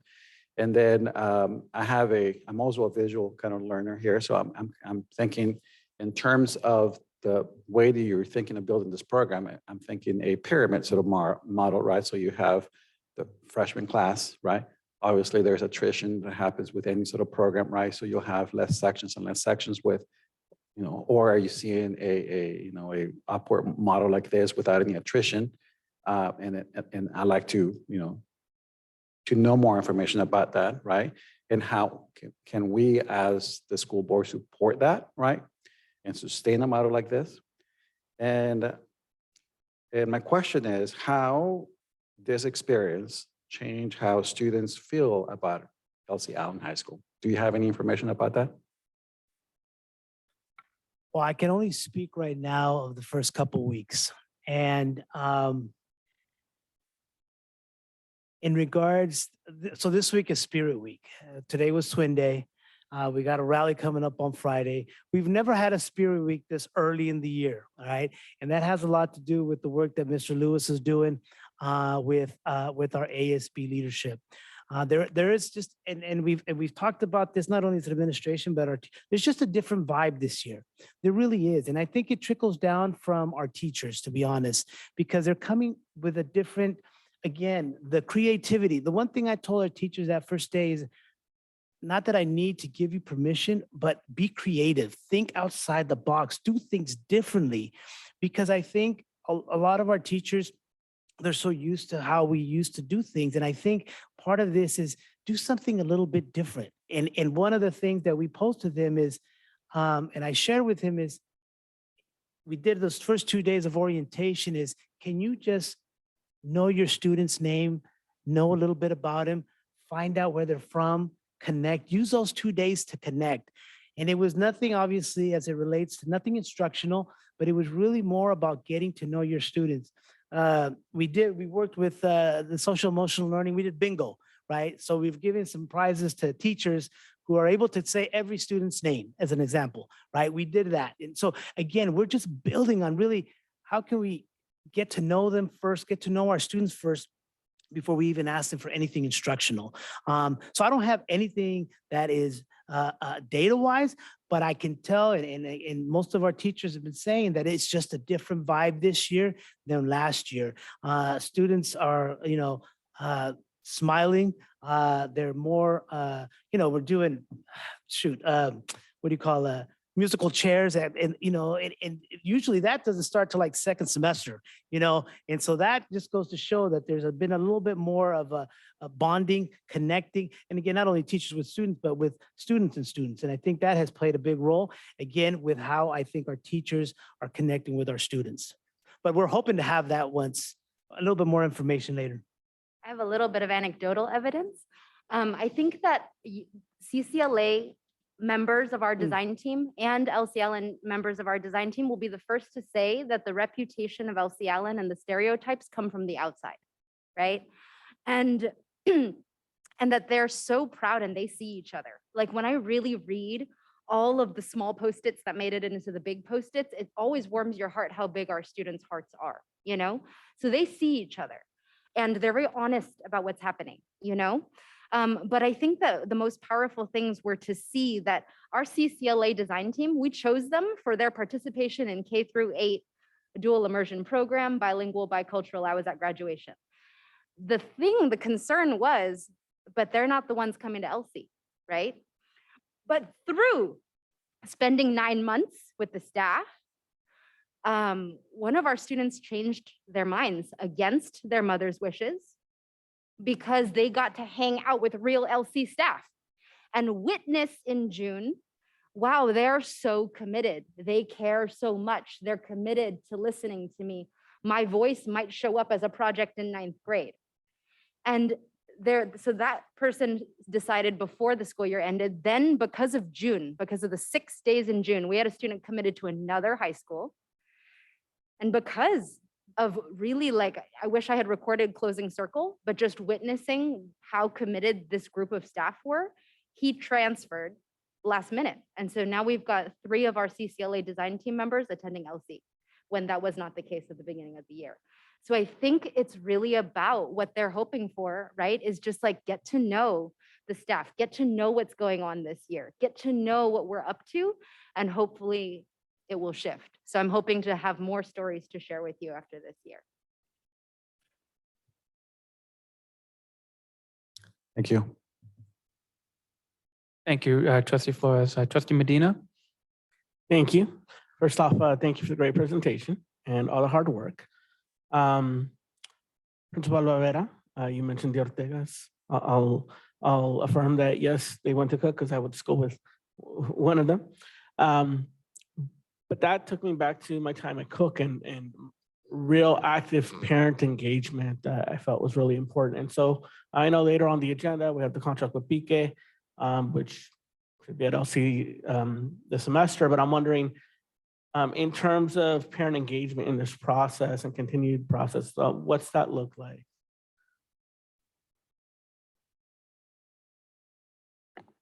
Thank you for that question. Part of this process is our dual immersion TOSA position that we're in the process of hiring. That is a component of the work that person will do, along with our CCLA parents or our staff, along with LC Allen and within Multilingual Services. So definitely we understand the importance of parent engagement, more so, above and beyond the parent involvement. And that is part of the work and also was written into our dual immersion grant as a focus of the work moving forward to ensure that the expansion of the program is successful, because we understand the importance of parent engagement in this work. And if I could add that, Director Medina, we in our SIPSA, we've added a parent component on it that we're really going to be targeting our families to get them more involved. We've actually sent out a survey of getting our parent talent assets, so how they can help us, whether it's driving, volunteering. I already had a mom today say, can I do supervision? And I said, well, hey, pump the brakes, we'll get it going. Don't worry, we'll figure something out. But that's something that we haven't done before. And so I think the other part of that too is us at LCL, and we have an open door policy as administrators. Parents can come anytime. We will take care of them. And I think, again, this happened when I was at Ridgeway. It's hard to change the narrative that's been out there for many years. And so it's going to take a little bit of time, but we're going to get there, absolutely. And it's going to get there through our parents. And we know that once parents, start communicating to each other, they take good care of us, they take good care of our kids, that's going to get out there. And it's going to take a little bit of time, but we're committed to making sure that happens. Okay, board members, other questions? Yes, we have Trustee McCormick. I still got more. Oh, yes, please. Sorry, can I just add, I don't want to take away from the importance of the work that our family engagement, one of our family engagements at LC has already been doing, being part of the design team, and really just, I don't want to say elevating, but really showing that has been the intentional piece of the work that's happening. So with the TOSA, it will definitely increase that work. And in terms of the graduate profile, this, when I graduate statement and all those points, at what point are students engaging with that? Is that something that, first day you're seeing? Because to me, what I really like about this is first, when I graduate, it's already implying you're going to graduate. But it's incepting that thought of these are the goals that I have. So starting thinking about, I don't know, what the self-interest in this whole education is. So I'm curious, at what point are students engaging with this and seeing this as part of my educational journey? Yeah, so part of that July work was how can we make it live within your classroom and how can it start? So it was really from first day. How are we doing all this already? Whether it's communicating, as you're presenting something or you're presenting yourself or you're introducing yourself, every department chose a different skill, and that's what they're going to be working from this year. Again, we didn't want to impose all the skills, and we didn't want to specifically choose one skill for everybody. We let every department choose their skill, and that's what they're going to be working at. And so every staff meeting that we're going to have, each department is going to be able to present to the staff what is it that they're doing within their departments that's showing the skill that they have chosen. And so that's how we're going to be able to document. And then also, again, and I think it might have been Karina said, because we need to make sure we have this information when WAS comes back in about 1.5 years. And so part of that was what we said we were going to do. We're we're going full steam ahead, and we just want to make sure we have some metrics to be able to show that. And I didn't catch in terms of like evaluation, like how frequent are like, you know, the different like team leaders or departments looking at, okay, what we're doing is working or what we're doing is not working. What's the frequency of that? And in terms of also like in evaluating, like I think from the parent perspective, is there any evaluation component coming from that level? I think in terms of also like accountability. So we obviously, every department has their PLC, but they also have other PLCs that they're involved in. We meet once a month. We're going to be discussing these, what's been working. And I think that's part of that that work within staff meetings, because that is going to show the staff. For example, like I said, you know, Mr. Nava is going to be leading the first staff meeting. He's going to share with us, you know, what has worked with your music department, what has worked in regards to the skills that you utilize, and how are students demonstrating the skill that you utilize. And so the rest of the staff will get that feedback to be able to then probably try to implement some of those strategies that they're using. And in regards to parents, I think more importantly is I think we need to get some feedback from parents too, based on whatever they're hearing from their students. And my hope is, again, you know, addressing the youth truth survey, because that's another important that they talk about. How connected is your student to the school? How connected is your student to the classes, the teachers, but also as a parent, are you satisfied with what's going on with your student in the school? So we'll be able to get some data from that. Thank you. Sorry, it's hard to tell because I got my. Thank you. As a part of the ARPA grant, there are some accountability measures as well. So one of the main overarching results indicators is about equitable recovery from the COVID pandemic. And where it really specifically connects to the work at LC Allen High School is around the indicator related to high school graduation rates. And so that's going to be something that we're going to be focusing on through the ARPA grant. And then Director De La Cruz, she mentioned the Equity Center result-based accountability training that we attended today, which was amazing, by the way. Thank you for that. And so what we did through that work is really looking at how do we quarterly build some indicators and where we measure the success of this work. And so that's in development now. And we'll be working closely with the site and looking at various indicators to where not only we have the overarching ARPA indicators that we have to meet, but also the county focus around equity, which is so important. And so developing systems within that to have those checks and balances to make sure that we continue the work and that we're continuing to grow and improve. In addition to what Gabe mentioned, the youth truth data is definitely going to be telling as well. So how do we integrate that as well as a quarterly measures too? And then I think, as Julie mentioned, like we're really interested in what students think and what their experience is. And so with the design cycle, it's always built on empathy, right? It always goes back to empathy. So I think that as we move forward with team leader meetings and they make decisions on how they want to roll out and collect data, it could be daily, like a daily exit ticket to some of these more formal quarterly larger assessments. But that's just built in. Student voice is just part of it. It's just part of the fabric, for sure. Just my last thing is just around CTE. You know, this isn't in part of your presentation or anything, but I think long term, I think one of the things that I would love to see more in our district is more around technology and specifically like computer programming. And when I think computer programming, I also think languages, you know, Python, Java, whatever. So I think, you know, there's an indirect tie to language there that I think I would love to see at some point. But that's all. Again, thank you for all your work. Trustee McCormick.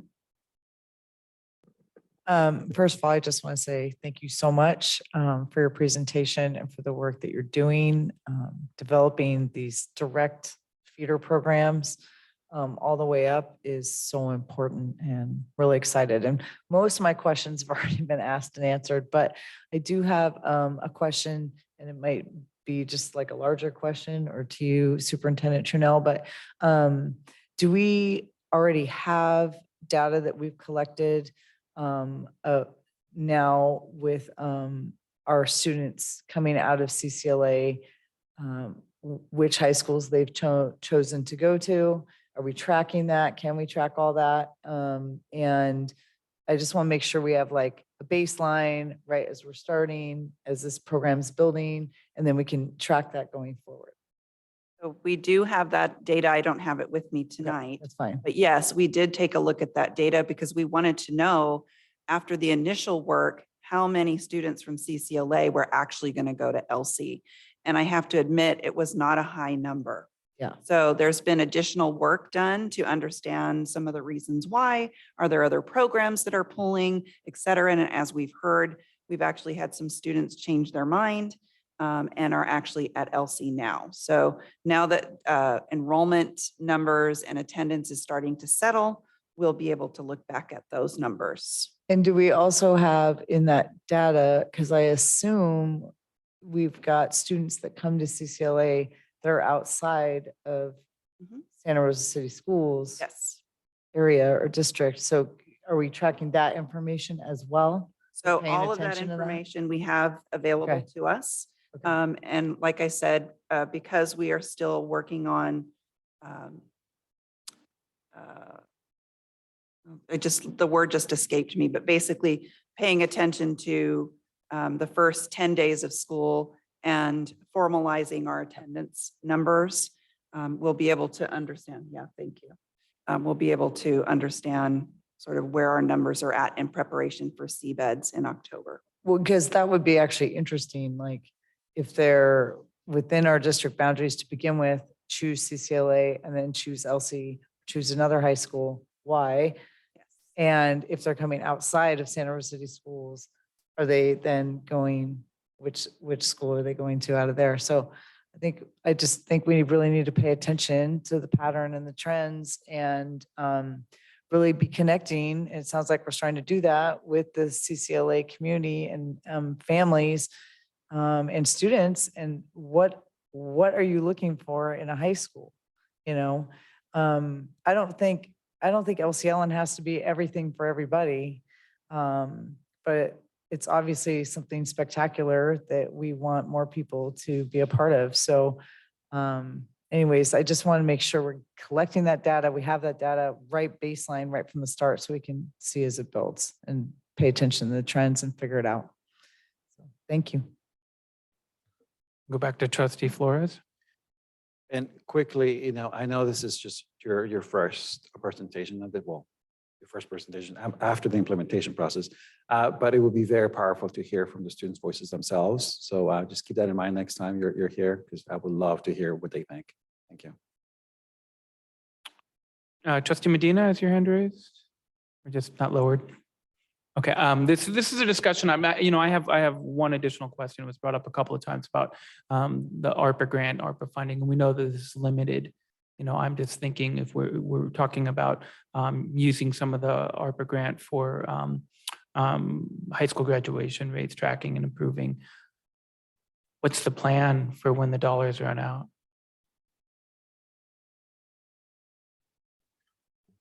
That's a great question. I mean, we have been fortunate enough before we began leveraging CTE Foundation grant funds, we leveraged a CTE incentive grant dollars, which was state funding that we apply for as a district annually. So we were utilizing that. Great question in regards to what happens after December 2024. There was some discussion today during our training about some potential funding that could become available as we continue this work. We know that this is a very high profile, very important, especially with only, I think it was in Director De La Cruz, you can correct me, I think only 27 proposals, I believe. Yes, were selected in the county for this ARPA funding. And so the intent is for this to be very successful and with the hope that additional funding will become available and understanding too that the board is really committed to this work. And so I hope that that continues as well. So. May I add to that Ms. Cardozo is right. We have been fortunate to receive multiple funding sources over time which is typical when we're thinking about programs that haven't been traditional, that we're trying to make a regular part of our program. And sort of institutionalize that and make that the norm. One of the things that we will eventually have to consider is how we make this a part of our regular budgeting priority.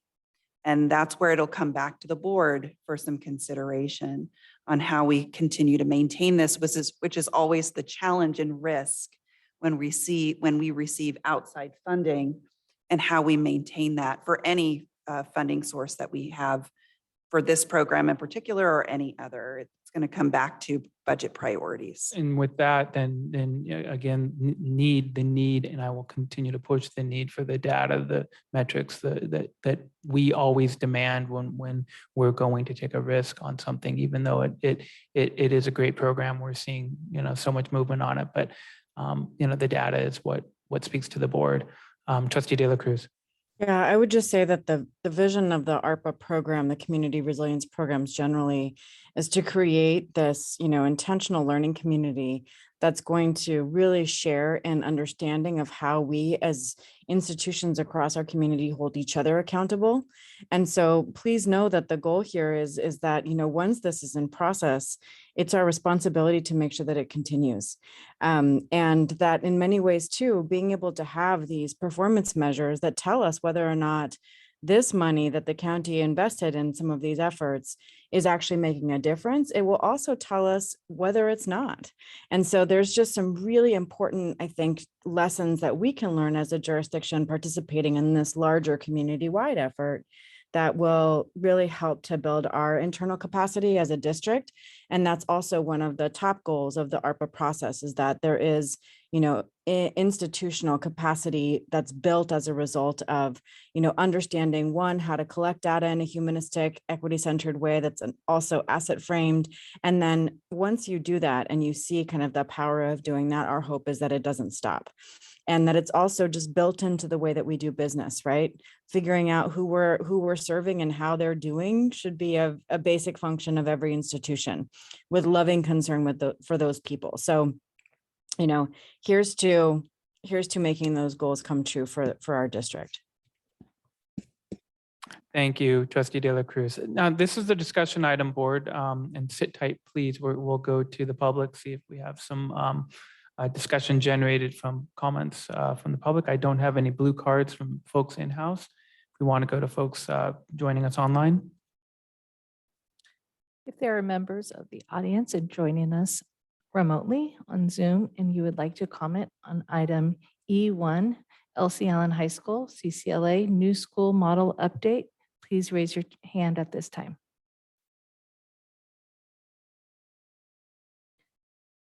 Our first speaker is Karen Wagner.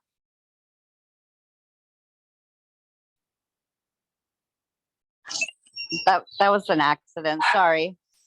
No problem, thank you. Are there any other members that would like to speak on item E1? Please raise your hand at this time. There are no hands raised. Thank you. All right, we'll bring it back to the board for further discussion. Trustee Manieri. I just have a couple of last things to say because they're not questions. I think this is really a testament to how thinking about school differently and having youth and students voices lead the process and centering those at the margins and having investments in this work can make a really big difference.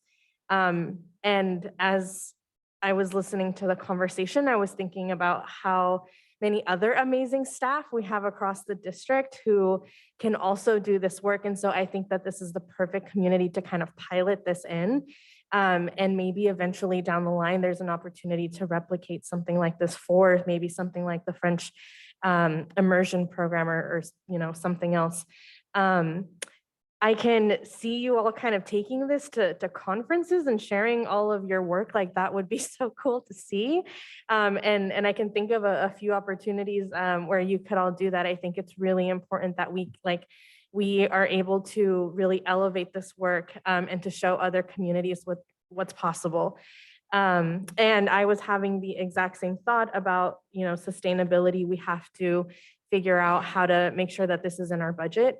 But we definitely need that data. And so I'm just, really excited about the fact that you're receiving this technical assistance from the ARPA team to really look at data and metrics so that we have what we need to take these risks. So congratulations. And I am just so excited for what's to come and what's happened already. And Trustee Fong? I just have a request early on that we hear from you in a year. And also what your feedback loop is, what data metrics you're using throughout the year, and that you come back and we get to hear it next chapter. All right, thank you. Other board members? Well, this is really exciting. I'm hoping that it's not a year. I'm hoping that we hear from you again very soon in the spring. I want to thank all of you, the team. You guys are amazing. This is, it's exciting to see it presented this way. The work that has gone on over the last couple of months over the summer, getting that really that buy-in that's necessary, the all-in attitude. I do really like that, and I also like the grow your own approach. I just again want to thank you all, and hoping to see you soon.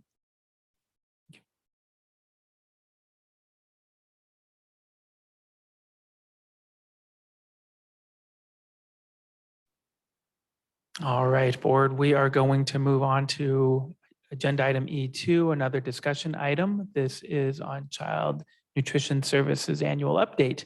The board will be updated regarding the Child Nutrition Services Program for the 21-22 school year and the start of the 22-23 school year. So with us, we have Director Burke joining us.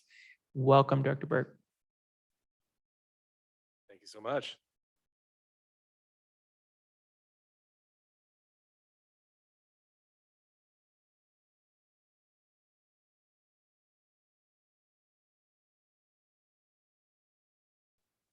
We'll just give you a minute to settle in.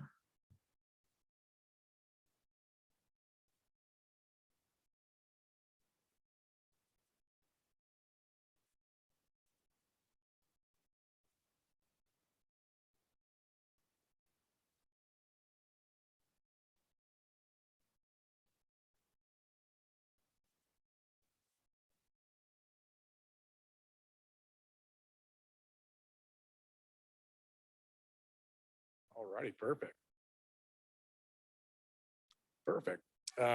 So our theme this year is feeding kids for free. I think that's something that we're going to be talking about quite a bit. Yes, I believe so. Can you hear me okay? Perfect. Thanks so much. So our key theme this year is feeding kids for free. That's something we did last year, so we're going to continue this year. It will be a theme that we will be continuing throughout the school year. All righty. So moving forward, this is arguably one of my favorite pictures. So throughout this presentation, we're going to be saying this phrase a lot. Everyone eats for free with a student ID. We really cannot overstate this. So I would invite the board, anyone who's present here as well. At the end of each of our concluding statements, I will give a prompt and we can all say, everybody eats for free with a student ID. So tell you what, would anyone like to participate with me right now? Everyone eats for free with a student ID. Conjuntos? For free with a student ID. Killing it. So everyone eats for free with a student ID. We are going to have some slight changes from last year, but we are encouraging every single student to come eat with us every single day. There is no charges. Everyone eats for free. So one of the key changes that we are going to be talking about is school funding. So historically, meal applications drove school site funding. And since everyone eats for free with the student ID, we really don't need to fill out a meal application to receive free reduced price meals, which is wonderful, but we still have a fundamental issue. How do we fund our schools?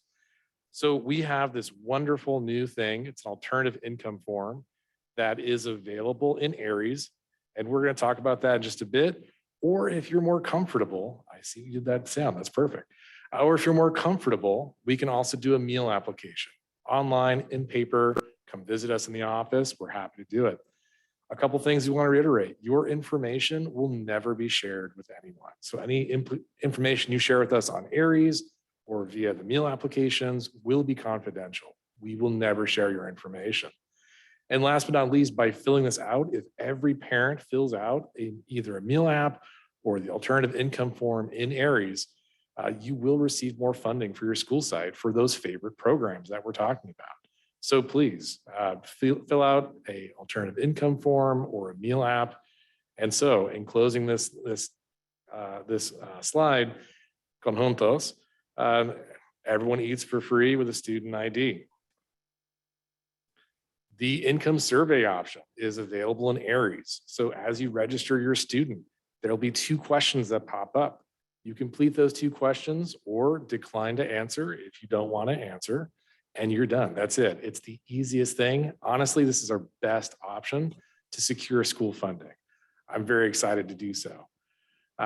If you have not logged into Aries recently, please log into Aries. There will be a prompt that will guide you to this area. And again, 2 questions and your school gets more funding.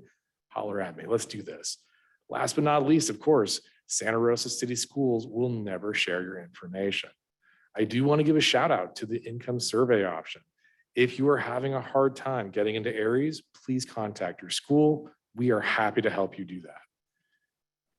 This option is so exciting because parents would typically have to go way outside the registration process, outside of Aries, fill out a paper application, which is very intimidating. It is a wall of text, or an online application, which can be just as intimidating. So this is 2 questions in a process that we're hopefully doing every year anyway, and that helps us secure school funding. So please fill out an income survey option or an income survey form, and together, everybody eats for free with a student ID. All right. Alternatively, like, hey, I feel more comfortable with what we did last year. It's something I know how to do. I'm feeling good about it. There are meal applications available, paper and online, to anyone who will request them. If you are having a hard time filling one out, you're not sure what to do, please give us a call. My friend Daisy is at the front desk. She's bilingual. She is super friendly and very excited to help you fill out meal applications.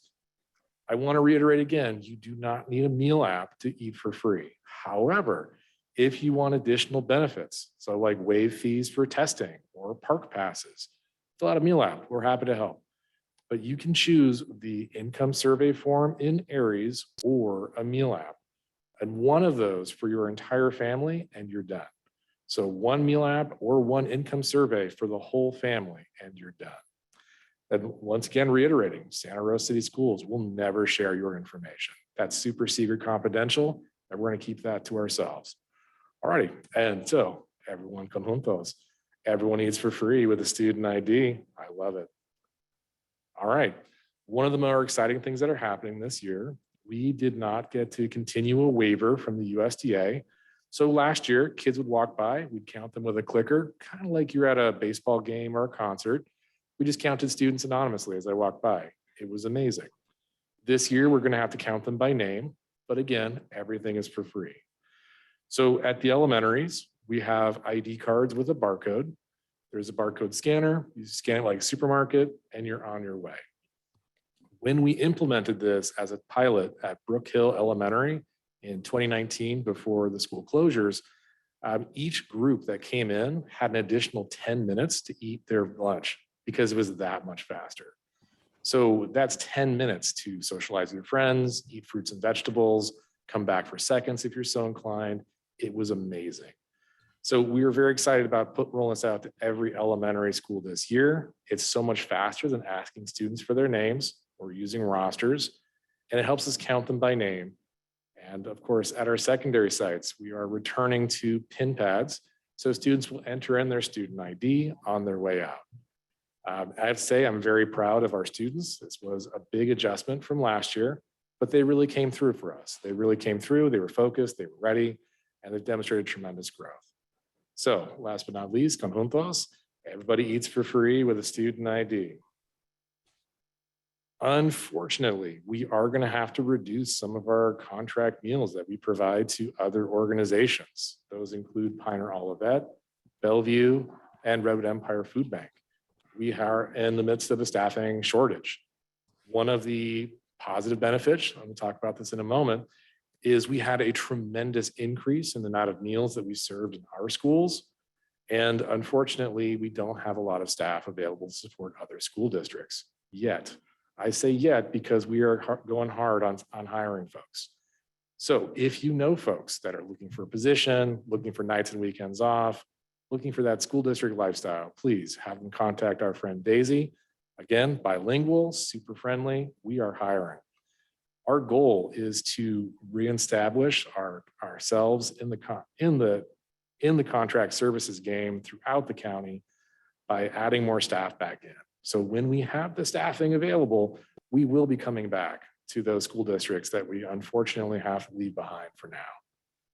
They are part of our narrative, they're part of our story, and we can't wait to get back with them. So, and last but not least, everyone eats for free with a student ID. Perfect. So this is an exciting thing about last year's update. On the graph that you can see there, tremendous growth in the 21-22 school year. I mean, wow. We served 741,000 more meals in 21-22 than we did in the last complete school year of 18-19. That is amazing. It came very quickly. It was kind of a surprise. The second day of school, it was like, you served how many? Oh, we need to order more food. This is amazing. Our team came together. They really stepped up and did such a fantastic job. We did some math very briefly to see where we're at compared year to year. We have about 4% less than we did last year to year at this time. That's kind of amazing. So we're very excited about this explosive growth. But again, like we said, we are hiring because it's not enough to serve our students. We also want to have a presence throughout the entire county because this is just the beginning of what growth we can experience. I also want to give a shout out to what free meals means to students and families. That explosive growth represents a need that was there all along and a barrier being removed to accessing those services. So when you are talking to your elected officials, please encourage them to continue universal free meals in California because this is solving a tremendous problem of access. It is such a wonderful thing. And I gotta say, I'm a little bit nervous because the funding has been cleared for this school year. Perhaps next school year, we'll see. Makes me a little bit nervous, especially considering what a tremendous impact this is having so far. In that respect, I also want to give a shout out to our state leaders. California was the first of 3 states in the United States that have continued to offer free meals in this school year. That's amazing. And I'm super excited to be here for it. But our numbers don't lie. This is a tremendous amount of growth in our schools. So together, please, everyone eats for free with a student ID. Perfect.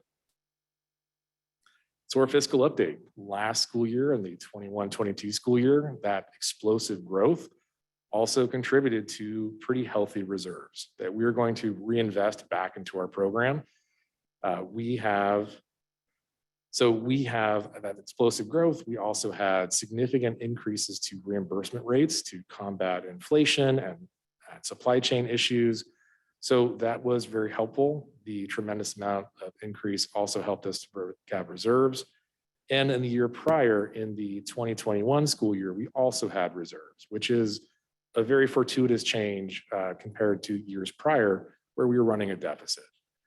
So our goal is, as again, we're going to hire staff, we're going to buy equipment, and we're going to reinvest in our program to be a world-class dining program. So all together, please, everyone eats for free with a student ID. Perfect. And last but not least, none of this is possible without the amazing staff members at CNS. They showed up, they really stepped forward, and they have made students feel very welcome in the space. Students that have never interacted with us before, within moments, we're like, this is the place for me. This is where I'm going to eat. This is where I'm going to provide feedback about the foods that I like, the foods that I don't like. Also, a shout out to our friends at CCLA because we had an amazing conversation with some students who asked about certain menu items that were more culturally appropriate. And I was like, you know what? Yeah, we should do an esquines. Like that would be amazing. Let's do some stuff. So we're super grateful to our staff for doing that. We're super grateful for our staff for managing the tremendous amount of growth that we had in the past year and continue to do so in the following year. Every day they inspire me, and every day I'm just that much more excited to come to work with these tremendous human beings that I call friends and colleagues. So any questions, concerns, or comments? All right, excellent update, Director Burke. This is a discussion item. Board members, do we have questions? See Trustee Flores. Well, thank you. And thank you for, bringing our meals to my summer school program at the JC. I think we serve over 10,000 meals over that, summer. In terms of your fiscal update, you mentioned that there is a 2-question part in Aries, right, where parents get to answer whether or not they qualify for this or not, right, and they can opt out. I'm guessing the opt out is something we have to do. But what can we do in terms of making sure that we do an outreach effort to ensure that we are getting the maximum amount of return, since funding is a priority on this, instead of give us a call and we'll help you with this. Is there a proactive sort of campaign going on at the site or the district level to ensure that families who may qualify or not, or decline to stay, to see if they actually can complete the survey or complete the application? So I just don't want to leave dollars on the table, especially when it's the return is so much higher in terms of funding and very minimal sort of time and investment into it. Absolutely. And that was a focal point of conversations with principals, was this is your site funding. What do you need from us to support this outreach, to connect with every single parent in your school, to have them do either the Aries 2 questions or a meal app? And I have to say, a lot of principals have stepped up. We have had a tremendous amount of meal applications come through. We've had a tremendous amount of outreach from school site staff. But I completely agree with you. Leaving money on the table is, I think, kind of intensely disrespectful to the school site, that we could have done more, could have reached out a little bit more, could have knocked on doors. And I think that when we coordinate this, there's an interesting component because we're offering more choices than we have in the past. And I think that in offering the Aries choice, it is so much more convenient and accessible that it will remove some of those barriers that were historically there. So we are reaching out to staff. We are reaching out to school site staff and like, hey, what do you need from us? Are we hitting people that have historically qualified for free meals? And we'd like to have them first in line, like, hey, this is a bit different. We didn't apply. Maybe we didn't do anything last year. Let's do this year, because we know that you have historically qualified for free reduced price meals. Likewise, we're going to be following up via Aries updates, via outreach to parents, and using Parent Square to its fullest capacity. So the short answer is we're going to do everything. And what I would pledge is that if it helps bring in one parent, I'll knock on doors. We'll go visit people that we have otherwise had a hard time connecting with.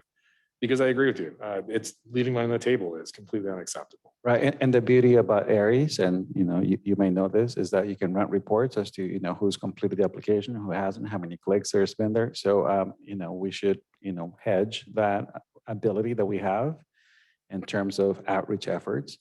And let's not forget that also that not every family has access to internet and to Aries, right? There's a lot of training to be involved, and we have to be intentional in terms of making sure that we reach out to the families that may, for whatever reason, not feel comfortable using the technology that we feel comfortable using.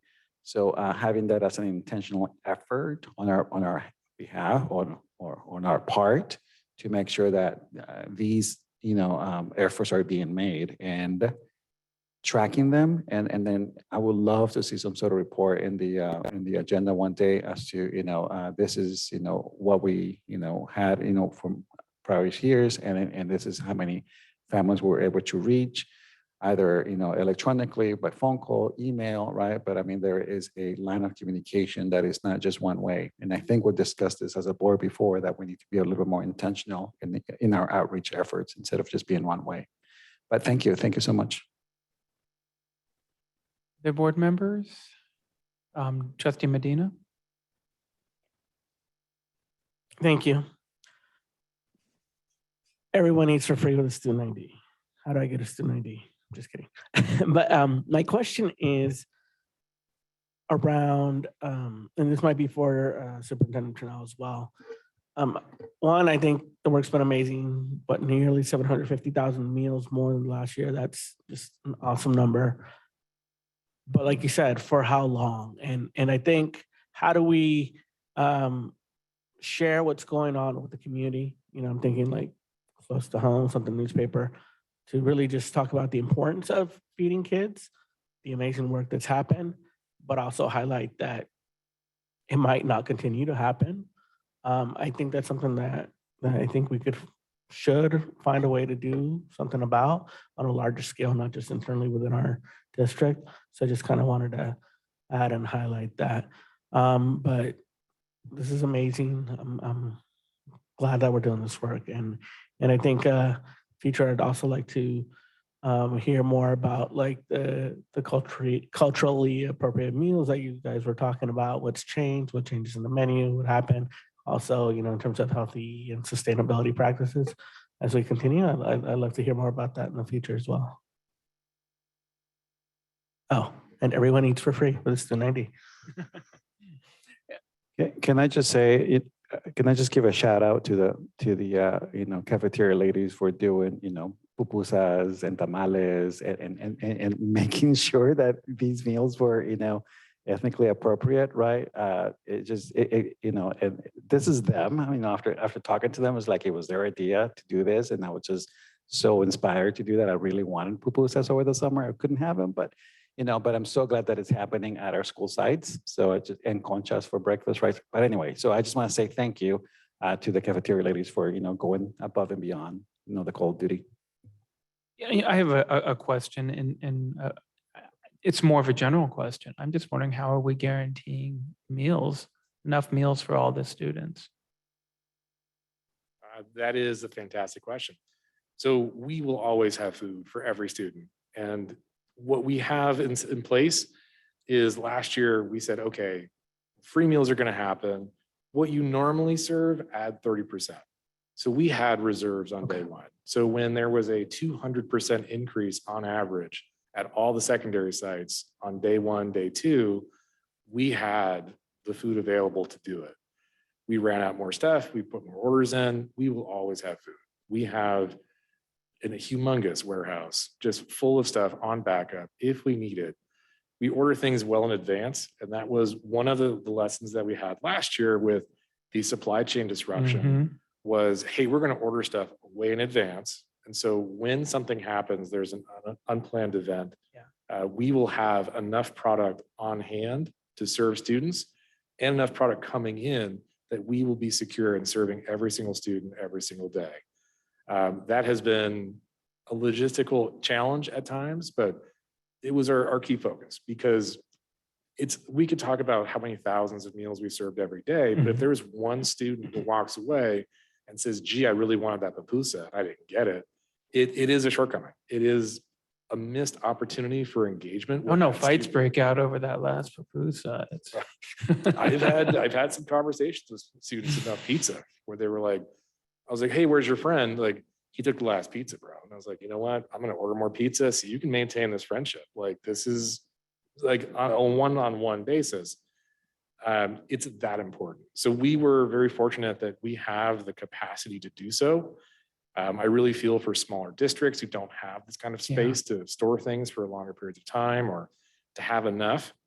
So there were situations where local schools were like, hey, I'm really scared about running out.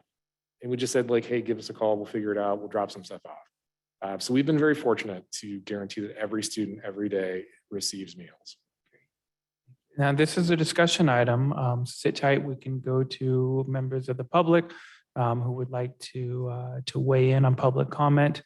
I do not have blue cards in-house. So if we have folks joining us at home, would like to comment on this agenda item, please do so.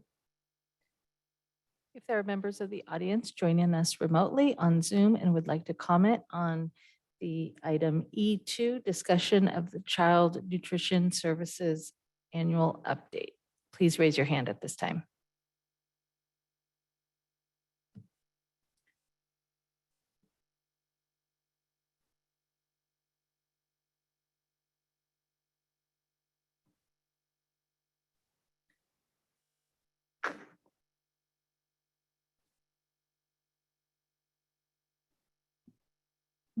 I've got 2 children in the district, and I think a small plug for a scratch kitchen for the whole district to support healthier local food would be good. Thank you. Thank you, Carmen. I appreciate you making a comment.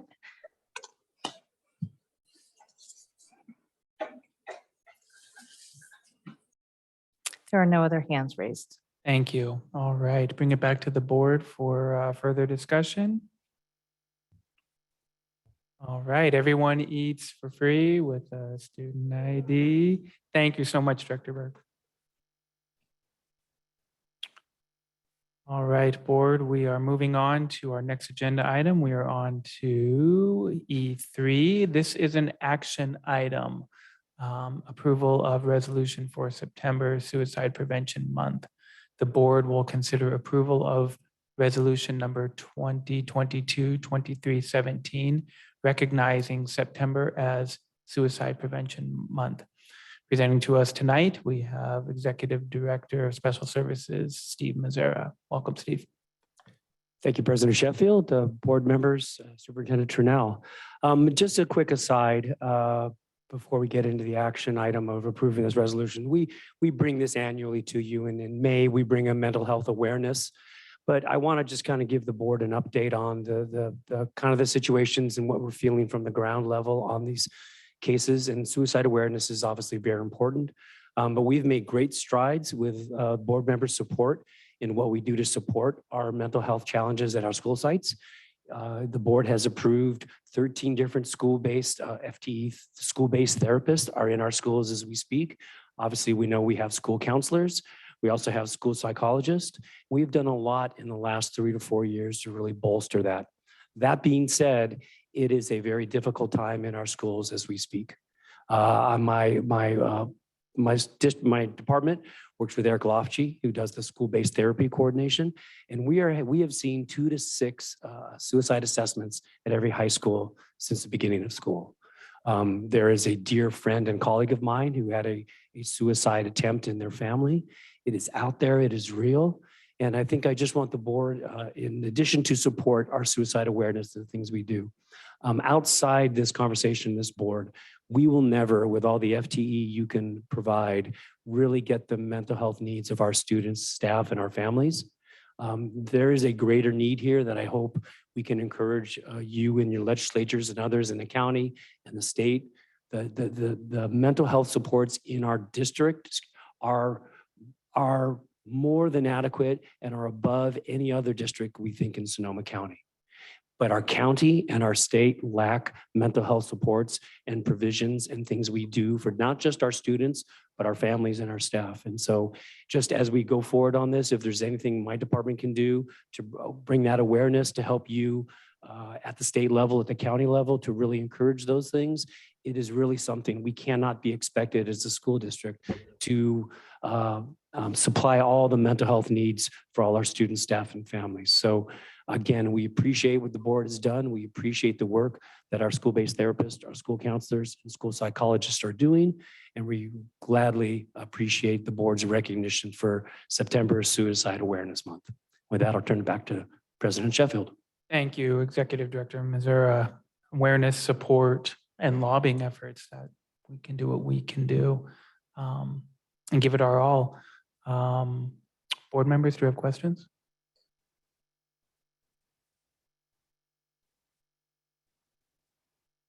Oh, yes, I'm sorry, Director.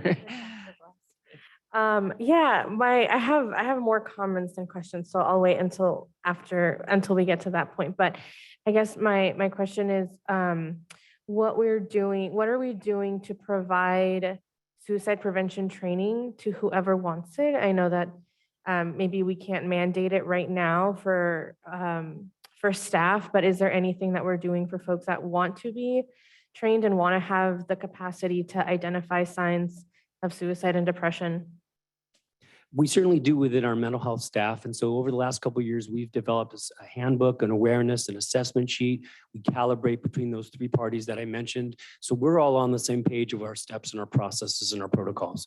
Each site probably handles it a little bit differently, where they'll become involved at a staff meeting and they'll ask about the process and what to look for.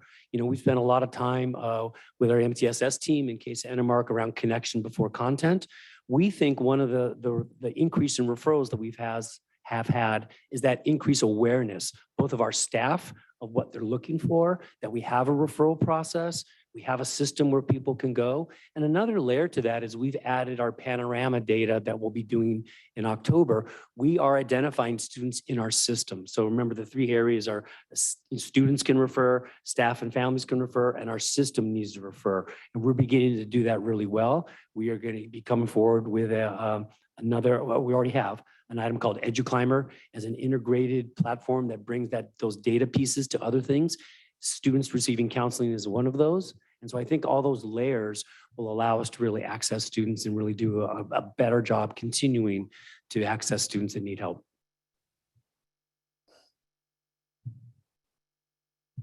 And we have Trustee Medina. Thank you. I just wanted to ask, last week, the governor announced, spending like $4.7 billion on mental health programs for kids. Do we have any idea what impact that might have on us yet, or is that something we should look forward to in the future? A couple layers to that. The first layer is that county offices have already received a grant. And so we are beginning to partner with Sonoma County and do right now it's around a lot of training. As I said, we have a lot of our people in place. Other districts don't. So we're layering into the support from there. And so we're doing that. So that's one layer that are already in place. The announcement, maybe we're talking the same thing, the 10,000 counselors that were announced by Tony Thurman and trying to get a budget for that.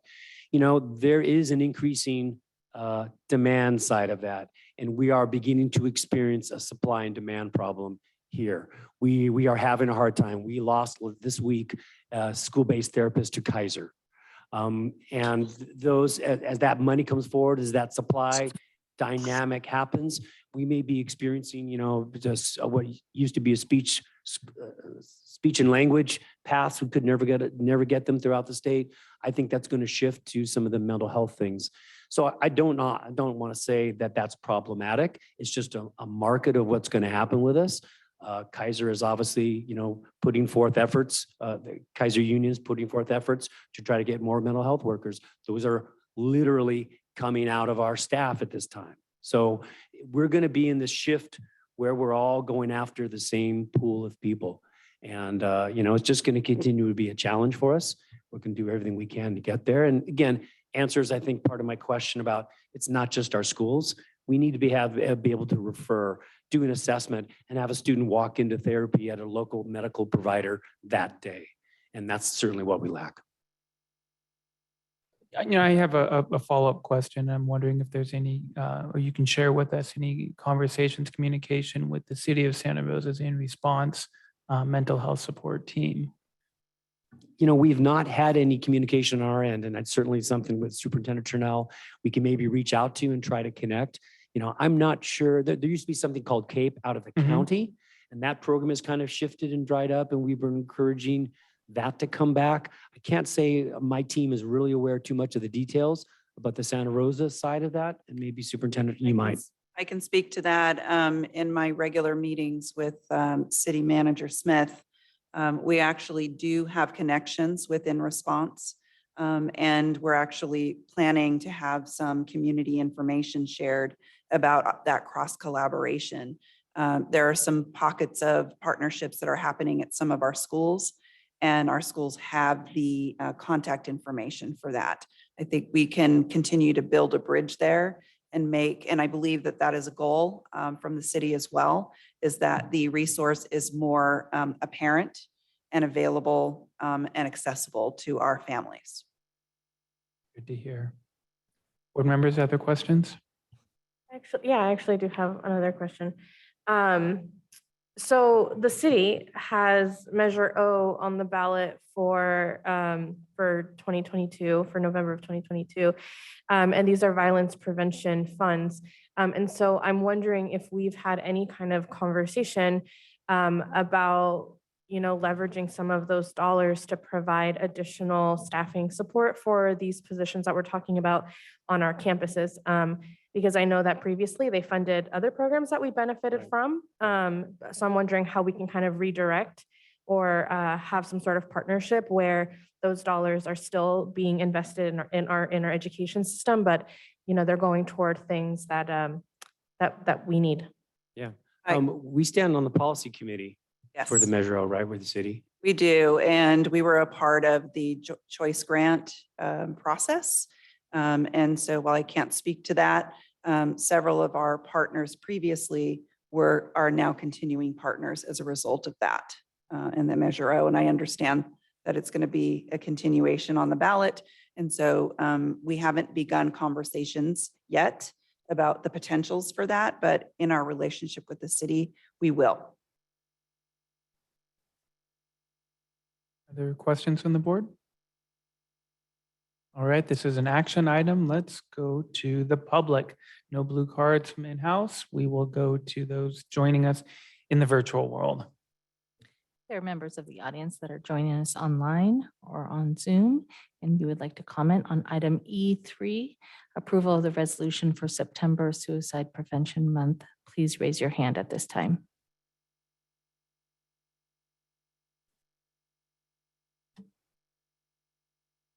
President Sheffield, there are no hands raised. Great, thank you. All right, we'll bring it back to the board for discussion, further questions or a motion. See, Director Manieri. I'll make the motion to approve the resolution for September Suicide Prevention Month, but I also have just something that I want to share. And you kind of alluded to it, Mr. Mazzara, the Sonoma County Office of Education's behavioral health team. They do a super amazing QPR, question, persuade, and refer training. And they're willing to take this anywhere as long as it's requested, and they're able to do this in English and in Spanish. So I think this is more of an invitation for any site administrators or even teachers who want to bring this training to the classroom. We have resources available to be able to do this. Question, persuade, refer is a suicide prevention training, and it's really digestible information. And what we know is that when a young person is experiencing suicidal ideation, they first go to a trusted individual, and usually that's a peer. And so we really need to make sure that our young people have the capacity to respond to these kinds of situations. And QPR is a really great training for our youth. So however we can kind of create more of these opportunities in our district and in our classrooms and for our communities. I remember when I was in high school, or maybe my brother was, my parents went to a QPR training that Elsie Allen High School coordinated for parents. And they were able to have a certification and learn. So whatever we can do to bring more of these trainings to our community, I think we're really fortunate to have these resources in Sonoma County to be able to do that. I will second her motion, and I just want to say that Healdsburg also had the QPR training, and I found it to be phenomenal training to empower our own students to be the voice or the conduit, between their friends and mental health providers. So yeah, I just want to say that I second that as well. Thank you. Okay, sorry. We have a motion from Trustee Manieri and seconded from Trustee Flores. Ready for a vote? Director Bowie, Aye. Director Manieri, Aye. Director Flores, Aye. Director De La Cruz, Aye. Director McCormick, Aye. Director Medina, Aye. President Sheffield. Aye. Did we get De La Cruz? Yes. All right, motion passes. We are moving on. Thank you so much, Executive Director Mazzara. We're moving on to agenda item E4, another action item, approval of, the board will consider approving the tentative agreement between Santa Rosa City Schools and the California School Employees Association, Chapter 75, and the 2022-23 classified salary schedule with schematic list of classifications. Presenting this agenda item tonight, we have Assistant Superintendent Shepherd. Welcome, Assistant Superintendent Shepherd. Thank you, President Sheffield, members of the board, Superintendent Trinnell, and Santa Rosa City community. It's my pleasure to present to you for your consideration this collaborative work between CSEA and the district, and we are pleased with the outcome. And as you said, this is a tentative agreement that has a 7.5% salary increase effective July 1 and a $1,000 off-schedule bonus. And so for anyone employed as of ratification. So once again, we're very pleased of this outcome, and I put it to you for questions that you may have. All right. Well, this is very exciting that we do have agreement. I'm looking to the board for any questions on this action item. I'm not seeing any questions. Let's go. Oh, I see Trustee De La Cruz. Thank you so much, Assistant Superintendent Shepherd. I'm really excited about this step forward, and I wondered if we have done any analysis of what this increase does to bring us up to kind of area wages, if we've closed that gap. I can tell you that it's a significant increase, and we do report this information on a county database, and that is our next work to really analyze, holistically where we fall within the county. And I suspect that some of my counterparts may have, looking to us and going, uh-oh. Excellent to the raise. I hope that we are a model for other jurisdictions to also make sure that we are valuing some of our most critical employees to keep our schools safe and healthy and open and happy. Thank you. Thank you, Trustee De La Cruz. Other board members? All right, let's open up to the public. If we have members of the public, I do not have any blue cards in-house, so we'll go to those joining us via Zoom online. There are members of the public joining us on Zoom, and they would like to comment on item E4, approval of the tentative agreement between Santa Rosa City Schools and the CSCA Chapter 75, classified salary schedule with schematic list of classifications. Please raise your hand at this time.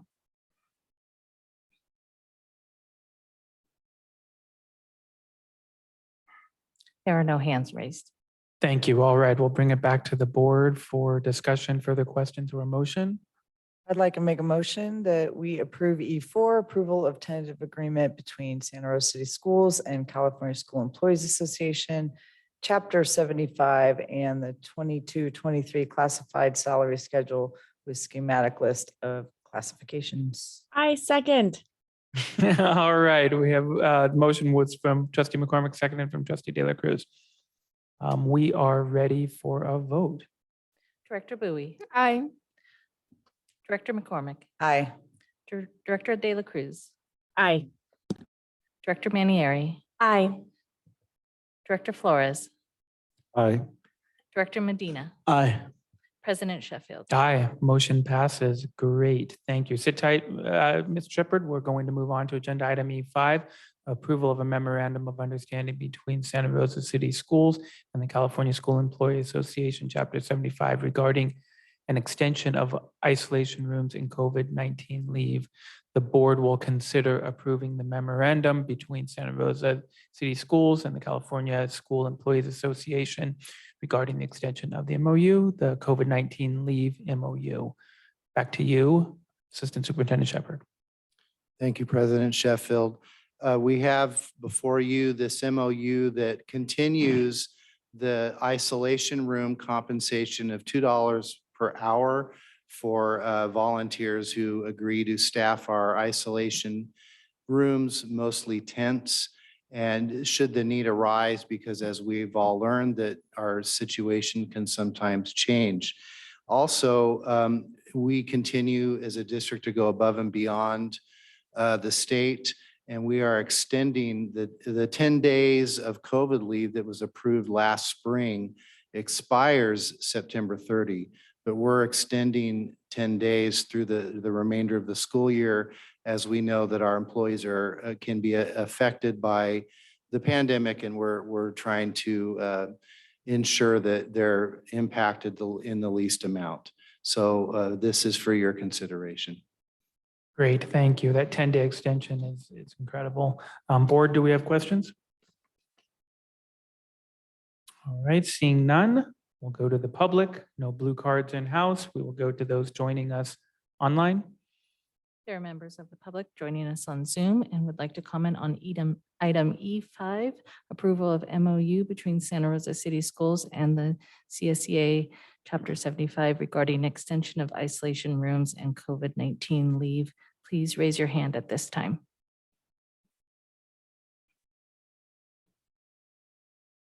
There are no hands raised. Okay, we'll bring it back to the board for discussion, further questions, or a motion. I'll make a motion. I got kicked off Zoom, by the way, so I'll try and log in. I don't know why. So I'd like to make a motion that we approve E5, approval of the memorandum of understanding between Santa Rosa City Schools and the California School Employees Association Chapter 75 regarding an extension of isolation rooms and COVID-19 leave. Second. All right, it was, motion was from Trustee McCormick, seconded by Trustee Medina. We are ready for a vote. Director Bowie. Aye. Director McCormick. Aye. Director Medina. Aye. Director Manieri. Aye. Director De La Cruz. Aye. Director Flores. Aye. President Sheffield. Aye. All right, motion passes. Now we're on to agenda item E6. The board will consider approving the memorandum of understanding between Santa Rosa City Schools and the California School Employees Association Chapter 75 regarding a recruitment and retention signing bonus. Back to you, Assistant Superintendent Shepherd. Thank you, President Sheffield. I'm excited to bring this item to you tonight for your consideration. This is a collaborative out-of-the-box thinking that we engaged in. As you well know, we are having much difficulty hiring classified employees, as you know, the pay scale is a little bit lower than we would like, even though we know our 7% increase is going to greatly help that. This $1,000 signing bonus will be paid $500 upon successful completion of the hiring process, and then $500 at the end of the school year to reward retention. And so our intention is also to retro back to hires as of July 1, so that we are being equitable to folks that are still new to us. But we think that this will increase and entice members of the community that may want a little bit of a bonus to come work for us. And we're excited to partner with CSEA in this effort. So this is, I put this to you for your consideration. Thank you. This is another great collaborative effort. I'm glad that we have met agreement on this. As you, we'll go to the board for questions. I have a question or maybe a comment. Is there any sort of fiscal impact listed here in terms of projections as to what we expect this to be? I mean, the total amount that we expect to spend here, and where is the funding coming from? That's an excellent question. We do have some one-time dollars that we can use specifically for this type of incentive. And I'm sorry, we do not have a projection because that's something that we didn't think about, but we can certainly circle back. And I can probably take our vacant positions and be really hopeful that we fill them all, and I could have that number for you. Right, so it'll be based on what we haven't filled yet, right? Correct. Got it. Yeah. All right, thank you. Over 100 positions currently. The questions from the board? It's Trustee Medina. Thank you.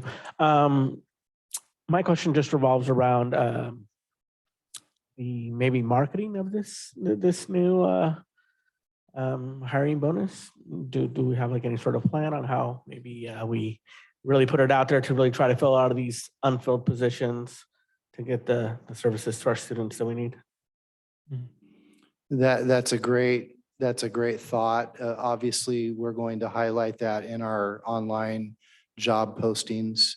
But we can certainly look into other efforts to message that perhaps through communications, Parent Square, other options. So thank you for that thought.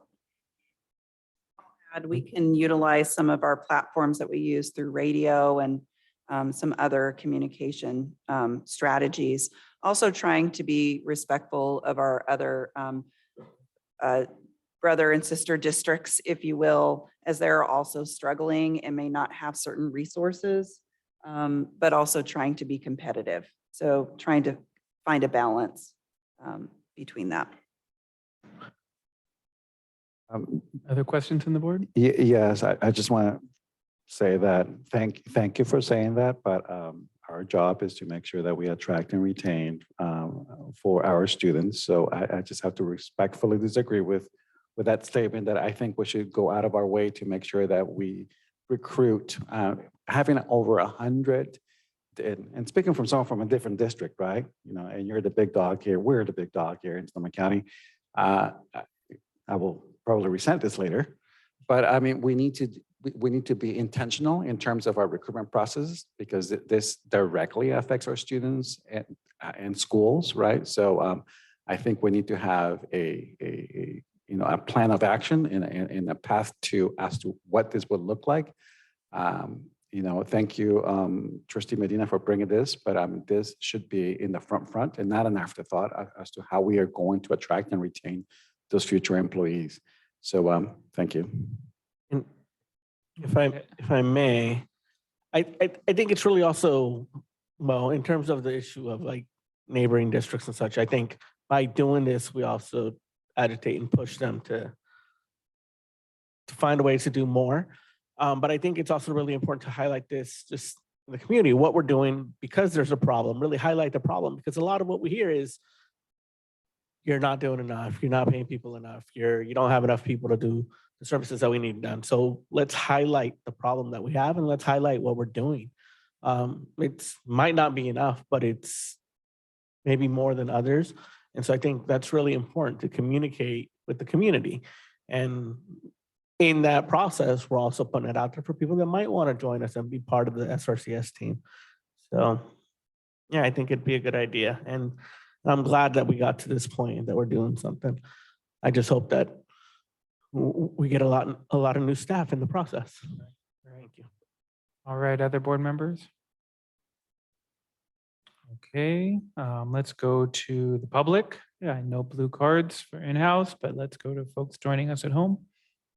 Are members of the public joining us on Zoom and would like to comment on item E6, approval of MOU between Santa Rosa City Schools and CSCA Chapter 75 regarding the recruitment and retention signing bonus.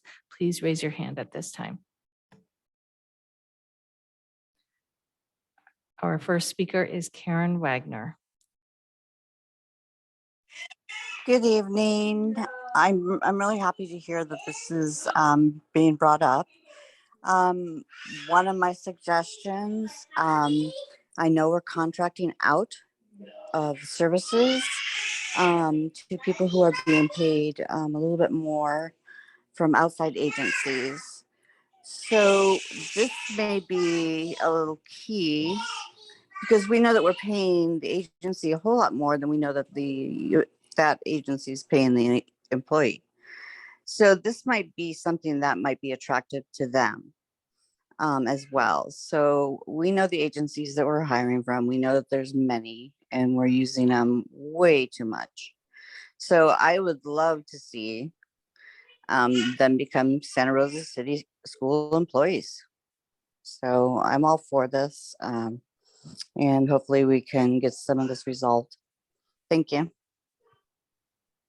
Thank you, Karen. President Sheffield, there are no other hands raised. Thank you. All right, we'll bring it back to the board for discussion, further questions or motion.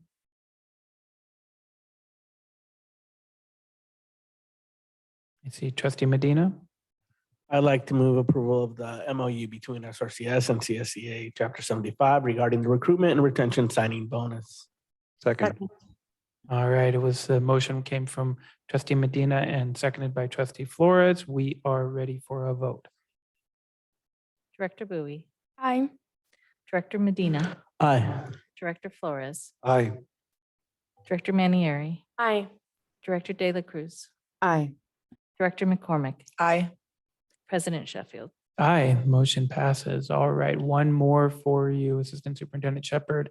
Agenda item E7, action item, approval of provisional internship permit application, PIP, for Erica Mikish. Hope I'm pronouncing that correctly. The board will consider approval of a provisional internship for Erica Mikish. As you recall, we had a few of these at our last meeting as an action item, and we have this last one coming to us tonight. Yes, thank you, President Sheffield. This, as you stated, this is for your consideration. It requires board approval on an action item to approve a provisional intern permit for a teacher who will be teaching while earning their credential. All right, well, do we have questions from the board? I just have a comment. I think we just need to reiterate the fact that we need to support our intern teachers in a way that is systematically and systemic. That way we can make sure that they come back. I know I mentioned this last time, but I just think that that is very important since this happens to be a math person. I would love to keep this person in our district. Thank you.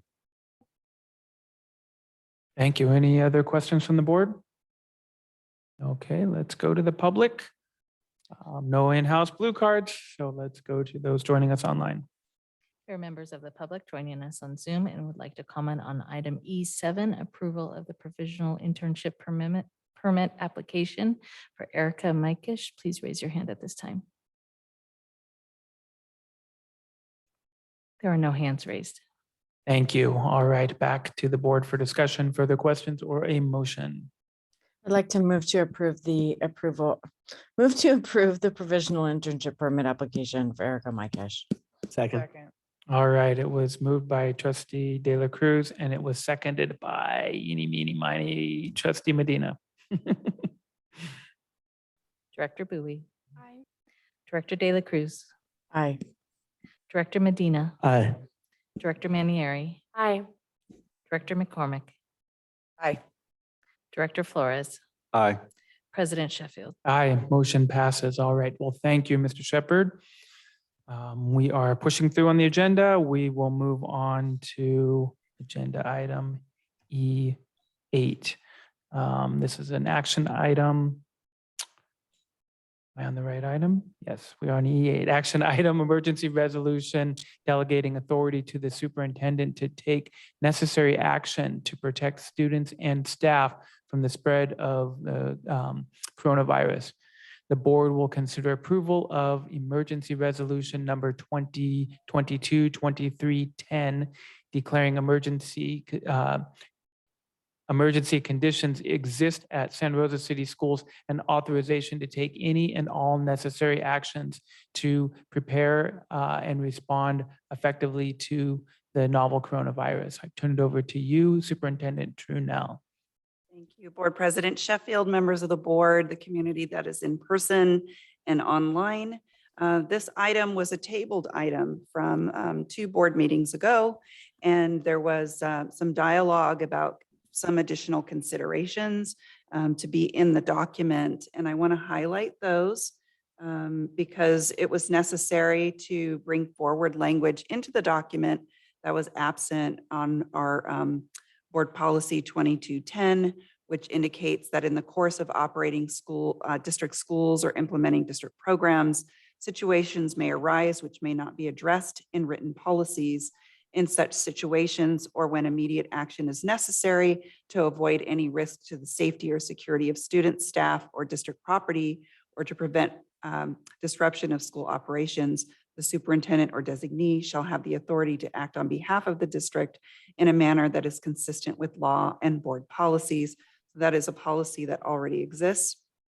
The other piece that was added here is that the superintendent shall be accountable to the board for all areas of operation under his or her authority. As appropriate, the superintendent or designee shall notify the board as soon as practicable, I can say that word, after they exercise the authority granted under this policy. The board president and the superintendent shall schedule a review of the action at the next regular board meeting. If the action indicates the need for additions or revisions, the board policies, the superintendent or designee shall make the necessary recommendations to the board. There was another interest in making sure that if in the event the state and or county rescinds a public health emergency, that the provisions of this resolution would be terminated, and also that there would be a time frame of this particular resolution instead of just being an ongoing resolution until the event that an emergency would end, that this actual resolution would have an end date of June 30th, 2023 to signify the end of the 22-23 school year. And with that, I hand it back to you, Board President Sheffield, on the revisions that were made from the initial submission. Great, thank you, Superintendent Trunell. Necessary precautions. Board, do we have questions for the superintendent at this time? I see Trustee Medina. Not a question, but I just want to say thank you for addressing all those things that were brought up. It looks like everything was brought up that I recall being mentioned. So thank you. Looks good to me. Other board members? I had a question. Thank you also for all the changes. I noticed that some of our information on COVID on our website still refers to return to school last year. And so just wanted to see when we could expect that to be updated. And recognizing that so much of this is implementation of existing policy that's well beyond what our board has to do. And so I just really appreciate, this move into recognizing that this is not an area for board policy. This is an area for staff and superintendent implementation of existing state and federal policies and guidance. So really grateful to see that reflected in this resolution, and just wondering about those updates to the COVID information on our website. More than one parent has reached out being like, is it still the same as last year? So just would love an update on that. Very valid question. And yes, we are working on providing updates to the board. We had anticipated actually doing this already, but with some new adjustments that have come forward, we want to be sure that our document is as up to date as possible. So we are poised to bring that to the September 14 board meeting, where we will then adjust the language on our website to match what the board will then potentially approve. And I can understand that there may be some concern as that there is outdated language. So we will definitely work on giving some additional criteria and clarification to what is currently on our website for now. Many thanks for that. Other questions from the board? All right, reminder, this is an action item. We will go to the public for comment. No in-house blue cards. We'll go to those joining us remotely. There are members of the public joining us on Zoom and would like to comment on item E8, emergency resolution, delegating authority to the superintendent to take necessary action to protect students and staff from the spread of coronavirus COVID-19. Please raise your hand at this time.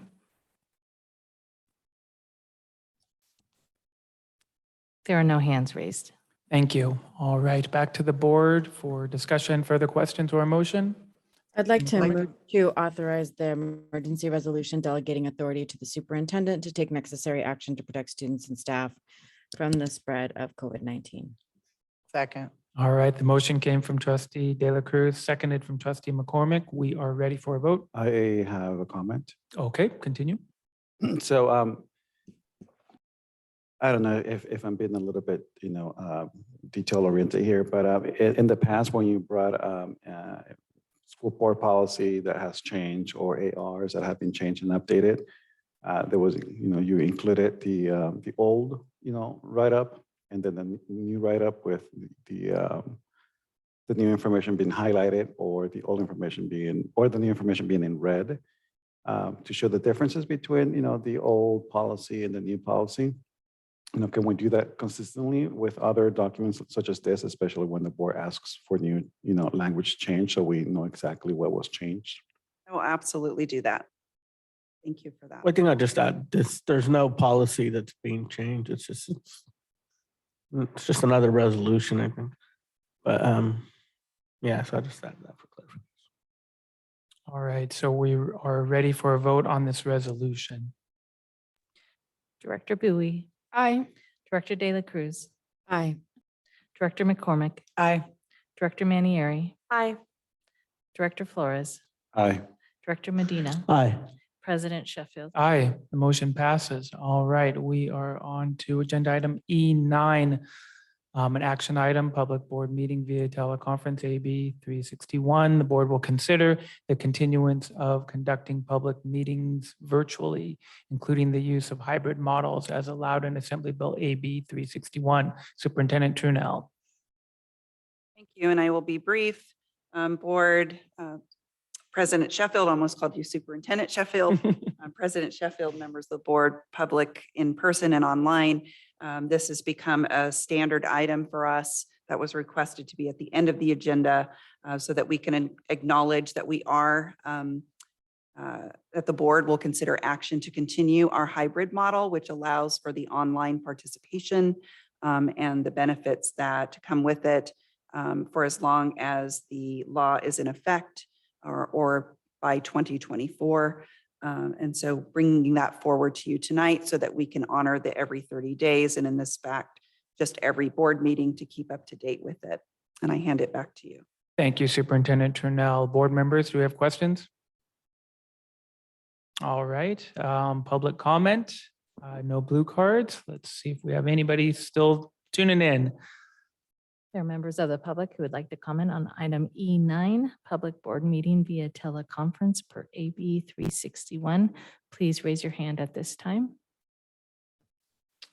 Our first speaker is Margaret Boone.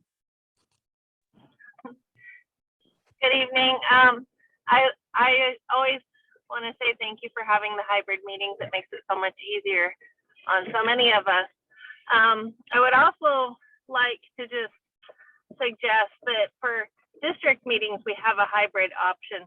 And I know that people want to get back, a lot of people want to get back to in-person meetings, but for scheduling problems and other problems, hybrid meetings would be really beneficial.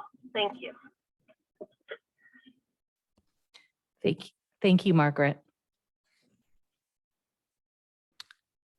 President Sheffield, there are no other hands raised. Thank you. All right, we'll bring it back to the board for discussion. Further questions or a motion? I'd like I to move move. to continue conducting public meetings virtually pursuant to AB 361. Super fast tonight. Trustee De La Cruz, we Second. have a motion and seconded by trustee Flores. Director Bowie, Aye. Director De La Cruz, Aye. Director Flores, Aye. Director Manieri, Aye. Director McCormick, Aye. Director Medina, Aye.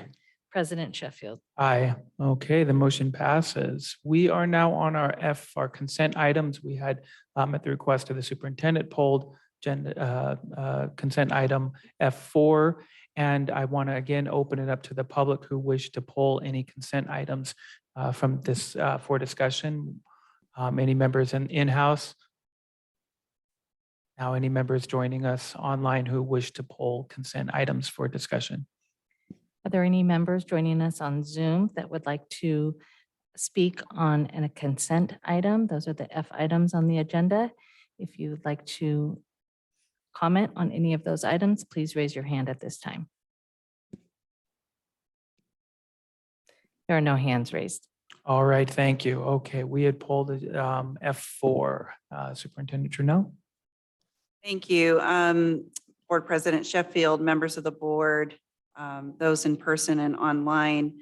I want to highlight a correction to simply the contract summary page for PK. It says there on the contract summary page that the total cost is $12,500. Actually, the contract outlines that we could serve up to 10 schools during the course of the 22-23 school year. So that amount should be corrected to say $125,000 potentially for the year. While we know that we are going to be serving 2 schools this fall, there is the potential for 8 more afterwards into the winter and the spring. So I'm requesting that the board consider approval of this item with that correction, and I hand it back to you. Thank you, Superintendent Trudeau. Questions from the board? You have Trustee Medina?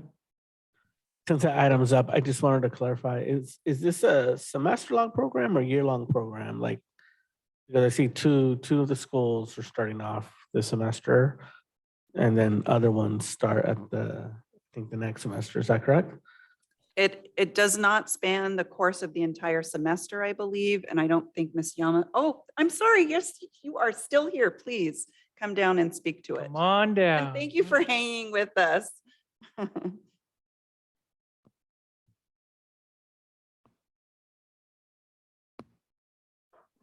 Thank you. So each site is served for a total of 8 weeks.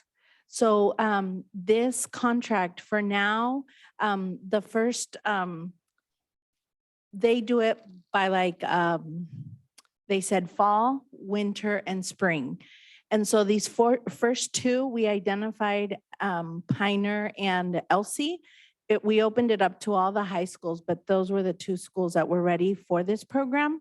And so it's going to be a virtual program, and part of it's 8 weeks virtual for up to 50 parents to participate. We have not identified the rest of the sites because part of what they said is we're hoping that they actually become in-person sessions, which is definitely what we are hoping for. And so as we get these going in late September and October, Pioneer and Elsie, then we'll look at what their availability is to be in person and then make decisions on how many more sites will be served. I think for, just for clarification, so 12,500 covers up to 50 graduated parents in a program that's 8 weeks. So could that be 25 parents and 25 parents to 8-week sessions, or it's only 8 weeks, as many parents as you get within that 8 weeks? So what they've expressed to us is they like to do them by sites because it's very site specific. So in the past, the contracts were, there was a philanthropy that was helping to support pay for this. So the contract has increased the amount of money, but they can serve a school site up to 50 parents, graduated parents, for 8-week sessions and then transition to another school site. Did that answer the question? Yeah, that answers my question. And so in terms of like the future of this program, is there, well, I guess, would we have to recontract with them again, or is there some sort of like a train the trainer program where we train staff that will be able to do this ongoing? This program is not a train the trainer model. We have had conversations just internally within educational services on looking at other models like parent universities, where we would be able to internally look at the different components of a parent engagement program and then be able to do that. So it's within our district that we're doing this. But for this program, they don't have a train the trainer model, and it would be, our hope was that every single site would get an opportunity to have BICE in their, at their school, because part of BICE is they train parents, and then those parents are then tapped into to then continue to train at their own, like in their own community. So they wouldn't be working directly like with us as a district, but they would contract with BICE to be some of the trainers locally in our community. Okay, I think just, what I'd request for like future is also maybe potentially looking at programs like MALDEF's parent-school partnership that does have a train-the-trainer program, because I think that's kind of needed, because I feel like this would end maybe when those parents gone, then we lose that investment. Right. But I really hope it works well, and I would love to maybe, at the end of this first semester, kind of hear back how many parents were involved, how successful do we feel it was, and if maybe some of the parents could come back and be part of that presentation, I think that'd be great. Thank you. Right, any other questions from the board on F4? Seeing none, we're seeking a motion for our consent items. I'd like to move to approve consent items F1 through, 12. We have to do F1. You have to do the pull item by itself. So I'd like to move to approve consent item F4. Second. Contracts. Okay, the motion came from trustee De La Cruz on consent item F4, seconded by trustee Manieri. Just a point of clarification, is it approving item F4 with the changes requested by Superintendent Turnell? Yes, Correct. Make that friendly amendment to my motion. Correct. All right, we're ready for a vote. Director Bowie, Aye. Director De La Cruz, Aye. Director Manieri, Aye. Director McCormick, Aye. Director Flores, Aye. Director Medina, Aye. President Sheffield. Aye, motion passes. All right.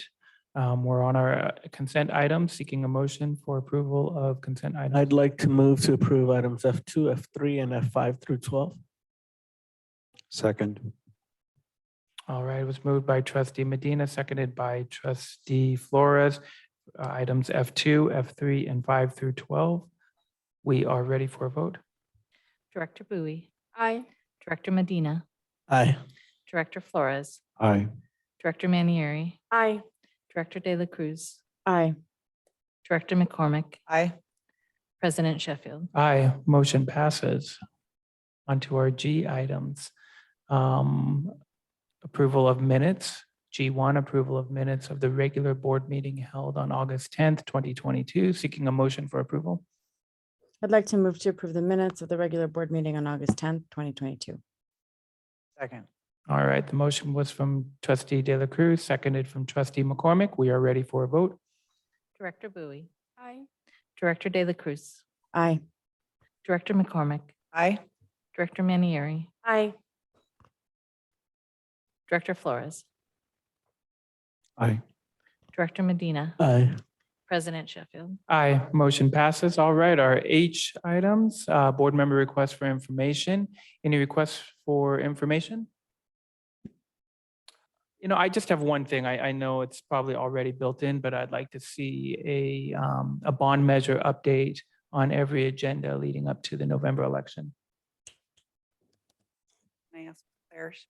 on that? Clarification, just an update of where we're standing. That's something we can share with the public. Want to be careful. I know. The work that's going on, which is after hours on people's personal time, is technically not reportable because it's a part of the campaign. So I will figure out what I can report. Thank you. It's just we want to just make sure the public is aware of what's going on with the bond, and that we actually have something on the ballot. So it can be something very simple. Thank you. That's mostly what I'm looking for. Okay. All right. Any other requests for information? All right. I got one. Oh, yes, I'm sorry. Trustee Medina. I just wanted to see if can get like a list of how many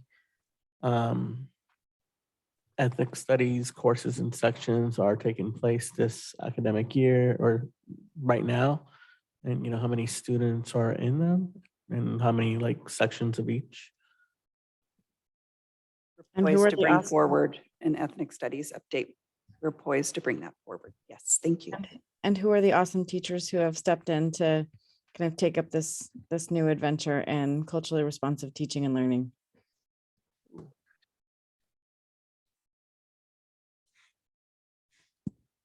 All right, other board members?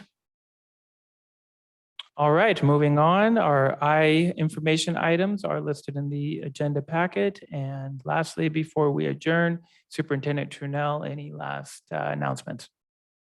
Thank you to everyone who was a part of today's board agenda, and thank you to the board for a comprehensive discussion this evening. Just want to give a shout out to our presenters tonight, especially our LC and CCLA team.